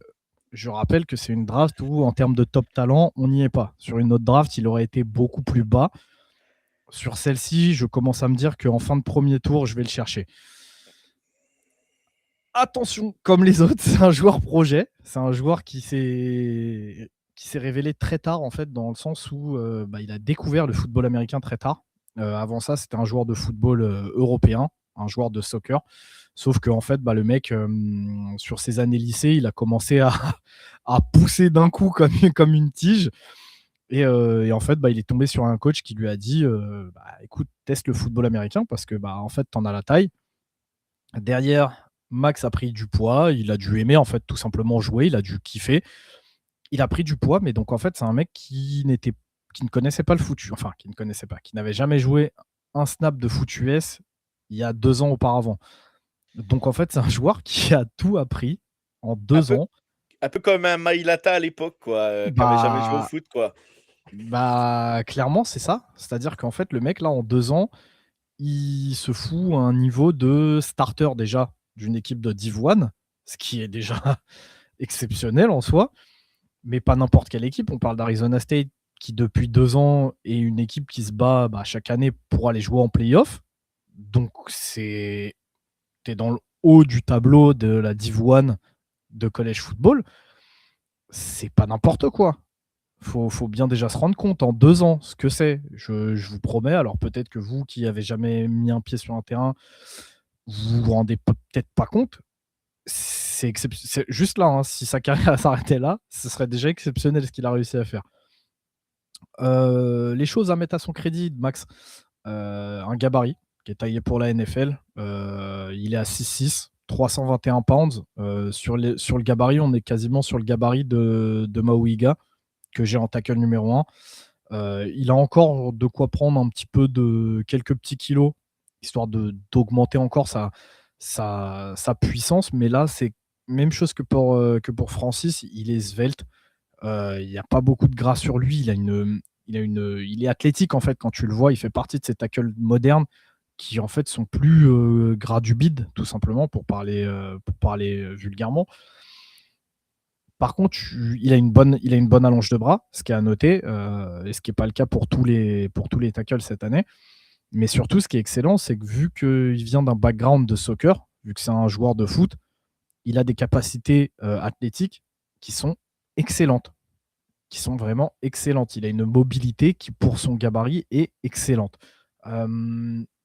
Maintenant, vous vous doutez bien que puisqu'il a que 2 ans d'expérience, il y a des soucis techniques. Même sur son footwork, il y a des petits soucis à régler ça et là. Mais par contre, j'ai noté que dans les mains d'un bon coach qui lui ferait progresser et surtout effacer ces petits mouvements parasites qu'il pouvait avoir sur son footwork, je pense que son footwork pourrait se développer comme étant un footwork élite pour la NFL. Et ça, c'est pareil. C'est comme le terme de prospect générationnel. Pour moi, ça signifie vraiment quelque chose. On a l'excellence, on a l'élite. Ian Achor, il peut passer de excellent à élite avec un coaching NFL. Et c'est très, très, très important, surtout dans la NFL moderne. C'est un joueur qui est extrêmement rapide. Ses jambes s'arrêtent jamais. Encore une fois, c'est grâce à son background de footeux, tout simplement, parce que il est tout le temps en mouvement. Il a appris à jouer comme ça, le mec, tu vois. Son kick and slide, Joe, son kick and slide, il est terrifiant. C'est une fusée, son kick and slide. Je pense que ça doit être un des kick and slide les plus rapides de la QV. C'est une fusée, le mec. Et surtout, ce qui est important, c'est qu'il est capable donc de partir à une vitesse folle, à être très explosive. Mais puisque c'est un mec qui a du foot, il est habitué à avoir des appuis. Tu vois, il est habitué à ralentir très rapidement, à repartir, tu vois, puisque je pense qu'en faisant du foot, tu sais comment c'est, Joe. Ouais, t'es toujours en mouvement, t'es toujours les appuis, ça va être important. Tu es toujours sur tes appuis, tu as besoin de changer de direction, machin, tu fais une passe, tu pars. Donc en fait, il est capable de développer énormément de puissance explosive, mais de très rapidement s'arrêter et en restant sous contrôle. Et ça, quand tu fais son gabarit, c'est pas donné à tout le monde. Pour un mec avec ce background-là, je lui ai noté qu'il a une très bonne force sur son tronc, sur son haut du corps et pareil, c'est sur le moment, tu te dis: «Ouais, bah, écoute, il a tout dans les jambes, mais sur le haut du corps, il va être assez faible». C'est pas le cas du tout. On l'a vu, bah, notamment cette année face à Texas Tech, où il fait un très bon match face à David Bailey et Romelo Height, qui sont 2 profils qui sont vus assez haut par beaucoup. Donc ça signifie quelque chose. On parlait tout à l'heure de Caleb Lomou sur sa capacité à progresser au fil de l'année. Iheanacho, mais il a explosé le curseur. Entre le premier match de cette année et ce qu'il a montré au Senior Bowl en toute fin d'année face à tous les meilleurs défenseurs du pays, c'est pareil, c'est incroyable. Donc en fait, tu vois que la progression, elle est maximale, mais surtout sur une durée qui est très courte. Donc en fait, le mec, ça montre qu'il a déjà faim d'apprendre, qu'il est pas con, qu'il est capable d'emmagasiner les informations. Donc c'est quelque chose où tu te dis, le mec, si tu le fous dans un coaching staff NFL avec des vétérans, bah, qu'est-ce qui te fait dire qu'il pourrait pas encore progresser de manière assez folle, tout simplement, tu vois? Non, puis moi, il lâche rien, il lâche rien, il lâche rien, c'est un chien. C'est un Bien sûr. chien, c'est le cas de le dire. C'est même parfois, c'est limite, il va se faire flaguer parce il met le mec en face par terre, quoi. Il le met, il le couche par terre, quoi. Mmh. Il Ouais, il a une l'envoie, mais mais t'as l'impression que t'as l'impression que c'est Hulk qui chope le mec et qui le couche par terre. C'est assez dingue à voir, quoi. Mais tout ça, c'est aussi jouer avec l'équilibre de l'adversaire, avec les appuis. Une fois que tu peux faire 2 mètres, une fois que tu es déséquilibré, tu tombes, si le mec il sait bien jouer le coup, tu tombes avec il te fait tomber, quoi. Donc, lui, il est hyper intelligent là-dessus et il m'a laissé un peu voilà, sur le cul. Alors, il a des défauts, des qualités, bien évidemment. Comme tu dis, ça fait que 2 ans qu'il joue au foot. Mais ouais, c'est assez impressionnant à voir quand même. Ah, bien sûr, il a pour le coup, il a vraiment une excellente mentalité et comme tu le disais, il retire beaucoup de fierté à marcher sur la défense adverse. C'est pareil, je pense, je sais pas si ça lui vient du foot ou quoi, d'aimer, dominer en fait tout simplement l'adversaire et de te montrer meilleur que lui. Mais ouais, effectivement, c'est quelque chose où tu vois que quand il fait un bon bloc, il aime ça. Il aime vraiment ça. Il y a autre chose qui va avec cette mentalité-là, c'est sur tous les jeux, improvisés. Alors lui, pour le coup, il a eu de quoi faire avec Sam Leavitt qui courait dans tous les sens. Mais pareil, en NFL, c'est quelque chose qui compte. Très souvent, un jeu, il explose en cours de jeu et quand tu te retrouves dans une équipe qui a un QB capable d'improviser, il faut que tu improvises quelque chose à la volée, que tu ailles bloquer un mec, que tu te rendes utile. Il y a beaucoup de O-line qui ne savent pas le faire. Ou une fois que le jeu il se finit, tu sais que le script de l'action se termine ou que Bah, ça ils ont pas le QI foot pour aller plus loin, quoi, tout je simplement. sais pas si c'est une question de QI foot Ouais. parce que Max, je sais pas s'il a un vrai Ouais, gros QI oui, foot. oui, c'est sentir le jeu, en fait. Ouais, tout simplement. Voilà, tu sens le jeu, quoi. Tu le sens pas. Il y a ça, c'est dans tout sport ou dans tout haut niveau. Mais même toi, par moment, bah, tu le sens, tu dis: «Purée, ce coup-là, je l'ai vu venir, quoi». Ouais, et Tu bah sais pas Max, pourquoi tu le sentais, quoi. Et c'est ça. c'est un peu ça, quoi. Mmh. Et Max, ouais, c'est ça, il s'arrête pas. Tant qu'il y a pas le coup de sifflet, il s'arrête pas. Donc tu le vois sur certains jeux, il bloque sa première assignation. Puis en fait, il se rend compte que le jeu, il est en train de rouler à gauche parce que Levitt est en train de courir pour sa vie de l'autre côté. Donc en fait, il lâche son mec, il voit qu'il y a un mec tout seul qui est en train de descendre comme un ouf. Bah, il va le cartonner. Après, tu le vois qui jette un petit coup d'œil derrière, un peu comme pour prendre l'info. Tu sais, au foot, quand tu prends l'info pour faire une passe ou quoi, tu sais, juste il se tourne, il voit que Levitt part dans l'autre sens. Tout de suite, il se retourne, il va chercher un autre mec à aller bloquer en bout de ligne. C'est important. C'est important d'avoir un mec capable de prendre ces décisions-là en une fraction de seconde. C'est quelque chose aussi que j'aime beaucoup avec Max. À un moment Euh, donné, il a pancake un linebacker sur la sideline, là. Il arrive et le jeu, il roll justement. Et là, tu le vois arriver, il percute le linebacker. Il vole, mais c'est assez dingue. Et euh, l'action, elle est assez folle. sur Je sais plus ça, c'est contre qui c'était, mais sur c'est ça, assez ouais, fou. pareil, j'ai vu une image, je crois que c'est contre. Je me demande si c'est pas contre TCU où Sam Leavitt il roll et donc lui il finit de bloquer un mec et il voit qu'il y a un linebacker qui descend et en fait il attrape un autre D-line et il le jette dans le backer et en fait les deux ils se percutent et il les fait tomber les deux et tu vois que lui il est content et qu'il continue, il continue de roll pour aller défendre Leavitt. C'est des choses comme ça où moi j'aime bien, j'aime beaucoup en fait, tu vois. Euh, Pareil, son leverage pour un joueur aussi jeune dans le football, c'est-à-dire qu'avec seulement 2 ans d'expérience, je m'attendais à avoir beaucoup plus de soucis de leverage par rapport à ça. Mais grâce à son passé de footballeur, je pense qu'il doit être très fort au niveau des jambes. Tu sais, ses jambes, elles doivent être vraiment musculairement bien développées. Donc, il réussit à rester bas et il réussit à bien bouger. Il réussit à rester mobile, il réussit à rester rapide, il réussit à rester agile, tout en étant bas. C'est quelque chose que des joueurs qui ont des années et des années d'expérience ne font pas soit par flemme, soit parce qu'ils ne sont pas en capacité de le faire. Mais je pense que vu que lui, il a dû bosser ses jambes toute sa vie, à courir, à faire ce genre de trucs-là, je pense que musculairement, il est assez Ouais. fort sur ses jambes pour le faire, tu vois.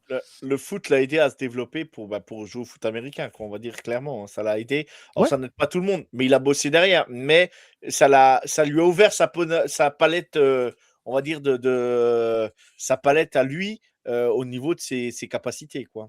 c'est ça. Maintenant, voilà, là, on est très dithyrambique avec Max. Il y a beaucoup de points forts parce qu'on l'aime bien. En fait, c'est un joueur qui est facilement. Tu peux facilement vite tomber amoureux de ce mec-là dans l'intensité qu'il met. Maintenant, on l'a dit, il manque beaucoup d'expérience. Donc, tout ce qui va être point technique du style travail de main, la capacité de son punch, son placement de main, l'activité globale de ses mains, le fait de replacer ses mains après qu'un défenseur les ait chassées, on peut voir qu'il y a pas mal de petits soucis là-dessus. Il y a un manque de violence, il y a un manque de tonicité, il y a un manque de précision sur ce travail de main. Ses angles de bloc sont pas exceptionnels, c'est-à-dire qu'il est capable de monter sur les linebackers ou de monter très rapidement sur la D-line, mais ça peut arriver qu'il rate son bloc parce qu'il a choisi la mauvaise hanche. Un autre point que j'ai noté et qui est vraiment récurrent dans son jeu, c'est le passage de hanche des O-line, tu vois, pour créer une route pour courir ou ce genre de choses, d'avoir le mec en face et ensuite de faire le step, puis le deuxième pour vraiment mettre tes hanches et bloquer le mec. Ça, c'est un réflexe qu'il n'a pas du tout. Souvent, en Bah, fait, il ce se qui est contente de tout à f ce qui est tout à fait normal, mais c'est ça, tu vois. Après, c'est tout à fait normal, mais en fait, les gens vont avoir tendance à te dire ah, mais t'es un peu plus indulgent avec lui. Bah ouais, parce qu'il a que 2 ans, mais ça bah, reste. On parle de la ouais, NFL. mais le potentiel est tellement, Oui, oui, mais, haut là, mais t'es obligé de le signaler dans le ah ben, sens où on parle de la NFL. Donc là, tu t'es plus dans la cour des petits, en fait. Tu vois, ce genre de truc-là, tu risques de le payer cash. Tu vois, si demain, Max, parce qu'il n'a pas passé sa hanche, ton QB, il se fait casser en deux et il est out season, tu vois. ouais. Bien sûr, bien sûr. Oh, et puis Donc, on va pas se mentir, voilà, ça reste un projet. Et comme je l'ai dit, je vais paraphraser, c'est parce que j'aime bien le joueur. Projet, moi, comme je vous l'ai dit, projet, j'ai du mal à me dire premier tour. mhm, Mais voilà, il y a quand même. Moi, voilà, moi, de toute façon, j'aime les joueurs qui ne lâchent rien. Et à un moment donné, Ryan, il est comme moi, les mecs qui lâchent rien et qui donnent tout sur le terrain. T'as des défauts, tes qualités, on te pardonnera toujours plus qu'un mec qui est feignant ou bien sûr, nonchalant. Voilà, bien quoi qu'il sûr. arrive. Et je pense que c'est aussi pour ça que, de mon côté, j'ai peut-être Max devant Kadin Proctor, alors que pourtant, je pense qu'en termes de potentiel, Kadin Proctor pourrait être un joueur bien plus incroyable qui est Nachor. Je te dis Ok. pas je te dis pas que le plafond d'Ian Nachor va être nul, mais en fait, comme je te le disais tout à l'heure pour Proctor, je pense que s'il se sort vraiment les doigts, on a un joueur qui pourrait finir au Hall of Fame. Je suis pas sûr que ce soit le cas pour Ian Nachor, tu vois. Tu peux aller au Pro Bowl 1 an ou 2 Oui, sans non, mais devenir bien Hall of sûr. Famer. Tu sais, Bah, c'est vraiment. déjà, s'il fait une carrière en NFL, ça sera déjà très bien pour lui. Mais non, mais tu vois, c'est juste ça que je veux dire sur le. Bien Je, sûr. je sais que l'upside de Proctor est plus élevé, mais parce que Max montre des choses, une mentalité, et puis juste sa fit. Oui, J'aime bien sa façon. Ouais, il a faim, tout simplement, hein. j'aime bien son explosivité, sa façon de jouer, sa mobilité. J'adore, tu vois. Donc voilà, moi, c'est mon classement. Je sais que je l'ai en tackle numéro 2. Et ça, même s'il a beaucoup de choses à travailler. Juste pour revenir à ce que je te disais, à ce que tu disais plutôt par rapport aux joueurs projets et les premiers tours, j'écrivais qu'il y a de fortes chances que parce que moi je l'ai mis tackle 2, dans ma projection, ils finissent par être pick au premier tour, tu vois, dans mon board à moi. Pourtant, moi, Max, dans un monde idéal, je serais plus sur un choix de deuxième jour. Et pour le coup, lui, peu importe la draft, même sur une draft très fournie, j'aurais pas de souci à aller le chercher au second tour. Parce que je pense que le projet mérite d'être développé. Ceci étant, ça a beau être un joueur projet, il ne faut pas oublier qu'il est un petit peu plus vieux que ce qu'on a l'habitude de dire sur les joueurs projets, c'est-à-dire que là où la plupart des joueurs, on est sur du 20 ans, 21, 22, lui, il a 22 et il va passer à 23 en octobre. Donc on est plus sur un joueur qui, normalement, est censé être confirmé. Mais comme on vous l'a dit, c'est révélé sur le tard. Donc en fait, oui, il a 23 ans, mais il est encore très jeune dans son jeu, d'où l'étiquette de joueur projet. OK. Bon, bah, je pense qu'on a été complet sur Max Iheanacho. Je pense que ouais, je pense qu'on a été complet sur l'épisode. Voilà. Ryan, il y a une fiche de scouting sur lui aussi? Oui, bah, Ouais, là, ouais, tous les gars que je t'ai dit là, ouais. alors là, pour le coup, je vais essayer de m'y tenir et de faire concis. Mmh. Spoiler alert, je me connais, ça va pas être le cas et comme je vous dis déjà Kadine Proctor, j'ai, 2 copies doubles. Mais, mais ouais, Max, il aura sa fiche. Kadine Proctor aura sa fiche, Maouiga aura sa fiche, Monroe Freeling aura sa fiche, Caleb Lomu aura sa fiche. OK. Et on a un autre tackle, bah, je pense que les gens savent de qui on va parler, mais on en reparlera très rapidement avec. Dans un D'ailleurs, prochain épisode. Ouais, il y en a deux. Il y en a deux il y en où a 2. on devrait en reparler très rapidement. Juste pour toi, mon Joe, parce que je sais que tu Oui. aimes bien, je te donne un petit blaze comme ça. Tu iras voir la vidéo pour un choix très tard du 3e jour. C'est Enrique Cruz de Kansas. Ouais. Déjà rien qu'Enrique Cruz, déjà rien que le nom, déjà rien que pour le blaze, on y va. Mais je te promets, tu iras voir. Tu sais que j'aime bien les petites pépites, là, à les chercher, à Ouais. les développer au 3e jour. C'est un tackle, bah déjà, il a un bon gabarit, il est assez jeune, extrêmement explosif, extrêmement agile, extrêmement mobile. Il y a un petit manque de puissance, tu vois, et qu'il va falloir développer parce que vraiment, tu sens que des fois, il souffre pas mal. Mais le footwork est pas dégueu et je pense que dans une équipe, tu vois, on parlait tout à l'heure de Caleb Lomou là, dans une petite équipe schéma de zone, c'est pas mal. C'est pas mal. Tu iras OK. voir deux, trois petites Ouais, j'irai vidéos, voir, j'irai voir, j'irai voir. C'est noté, c'est tackle de noté. Kansas. Voilà, c'est noté. Allez voir, bah, vous aussi et vous nous donnerez votre avis. Alors, on refait vite fait un tour. Voilà, on vous a présenté donc Francis Maugoya, l'offensive tackle de Miami. Mon tackle 1. Ton tackle 1, oui. Ensuite, on a présenté Monroe Freeling, l'offensive tackle de Georgia. Ryan me dit, il le voit en 5. Voilà, on les a pas mis dans Tackle 5 chez moi. tackle 5. OK. Ensuite, on a présenté Caleb Lomu, l'offensive tackle de Utah. Donc, Ryan le voit en 4e position de ses tackles. On a ensuite Kaidin Proctor, on vous en a assez parlé, l'offensive tackle d'Alabama en 3. Et en 2, on a Maxie Natchor, le tackle de Arizona State. Voilà. Donc, l'épisode est complet.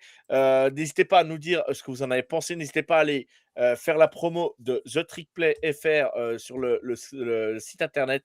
N'hésitez pas à aller liker. N'hésitez pas à partager les fiches aussi. Partagez sur tous vos réseaux, que les Américains voient un peu ce qu'on fait en France. Voilà. Même s'ils s'en foutent de nous. Mais ça donne de la force. Ça fera plaisir à Ryan. Ça fera plaisir à la team The Trick Play. Bravo aussi, je vais le citer dans les épisodes pendant que j'y pense, à Robin pour les fiches de scouting et Alex, ouais, qui ont fait un boulot de fou. Alex Viking France, Sur les voilà, sur visuels. les visuels. Donc bravo à eux, bravo pour tout ce que vous faites encore les gars, bravo de faire vivre le college football en France. Merci à vous, merci Ryan encore une fois d'avoir pris le temps de venir nous voir parce que je sais que c'est très compliqué et très chargé en ce moment pour toi, mais tu prends toujours le temps de venir nous voir. Donc, et n'oubliez pas, si vous ne l'avez pas vu, parce que je ne posterai pas l'épisode le jour de la mock draft, ça sera le lendemain, donc l'épisode sortira jeudi. Donc la veille, on a fait en live la mock draft des fans et Ryan sera là en tant que scooter professionnel et montrer les bons pics et les mauvais pics. Je vais mettre mes Ray-Ban, Voilà. histoire Pour de pas montrer la poker face. Donc on vous spoil rien, mais soyez là aussi pour revoir l'épisode mock draft des fans. Bref, merci Ryan, je te remercie, merci la team TTP, merci pour tout ce que vous faites. Et c'est pas fini, d'autres épisodes arrivent encore. Les intérieurs online, bien sûr, seront là, les Arrive tight ends, bientôt. les receveurs, et on finira peut-être par les linebackers le jour de la draft. Peut-être, on ne sait pas, on verra, Peut-être. on verra. Bref, je vous embrasse, que Dieu vous garde. Merci Ryan, parce que moi j'ai pas le temps. Ciao tout le monde. Ciao, ciao.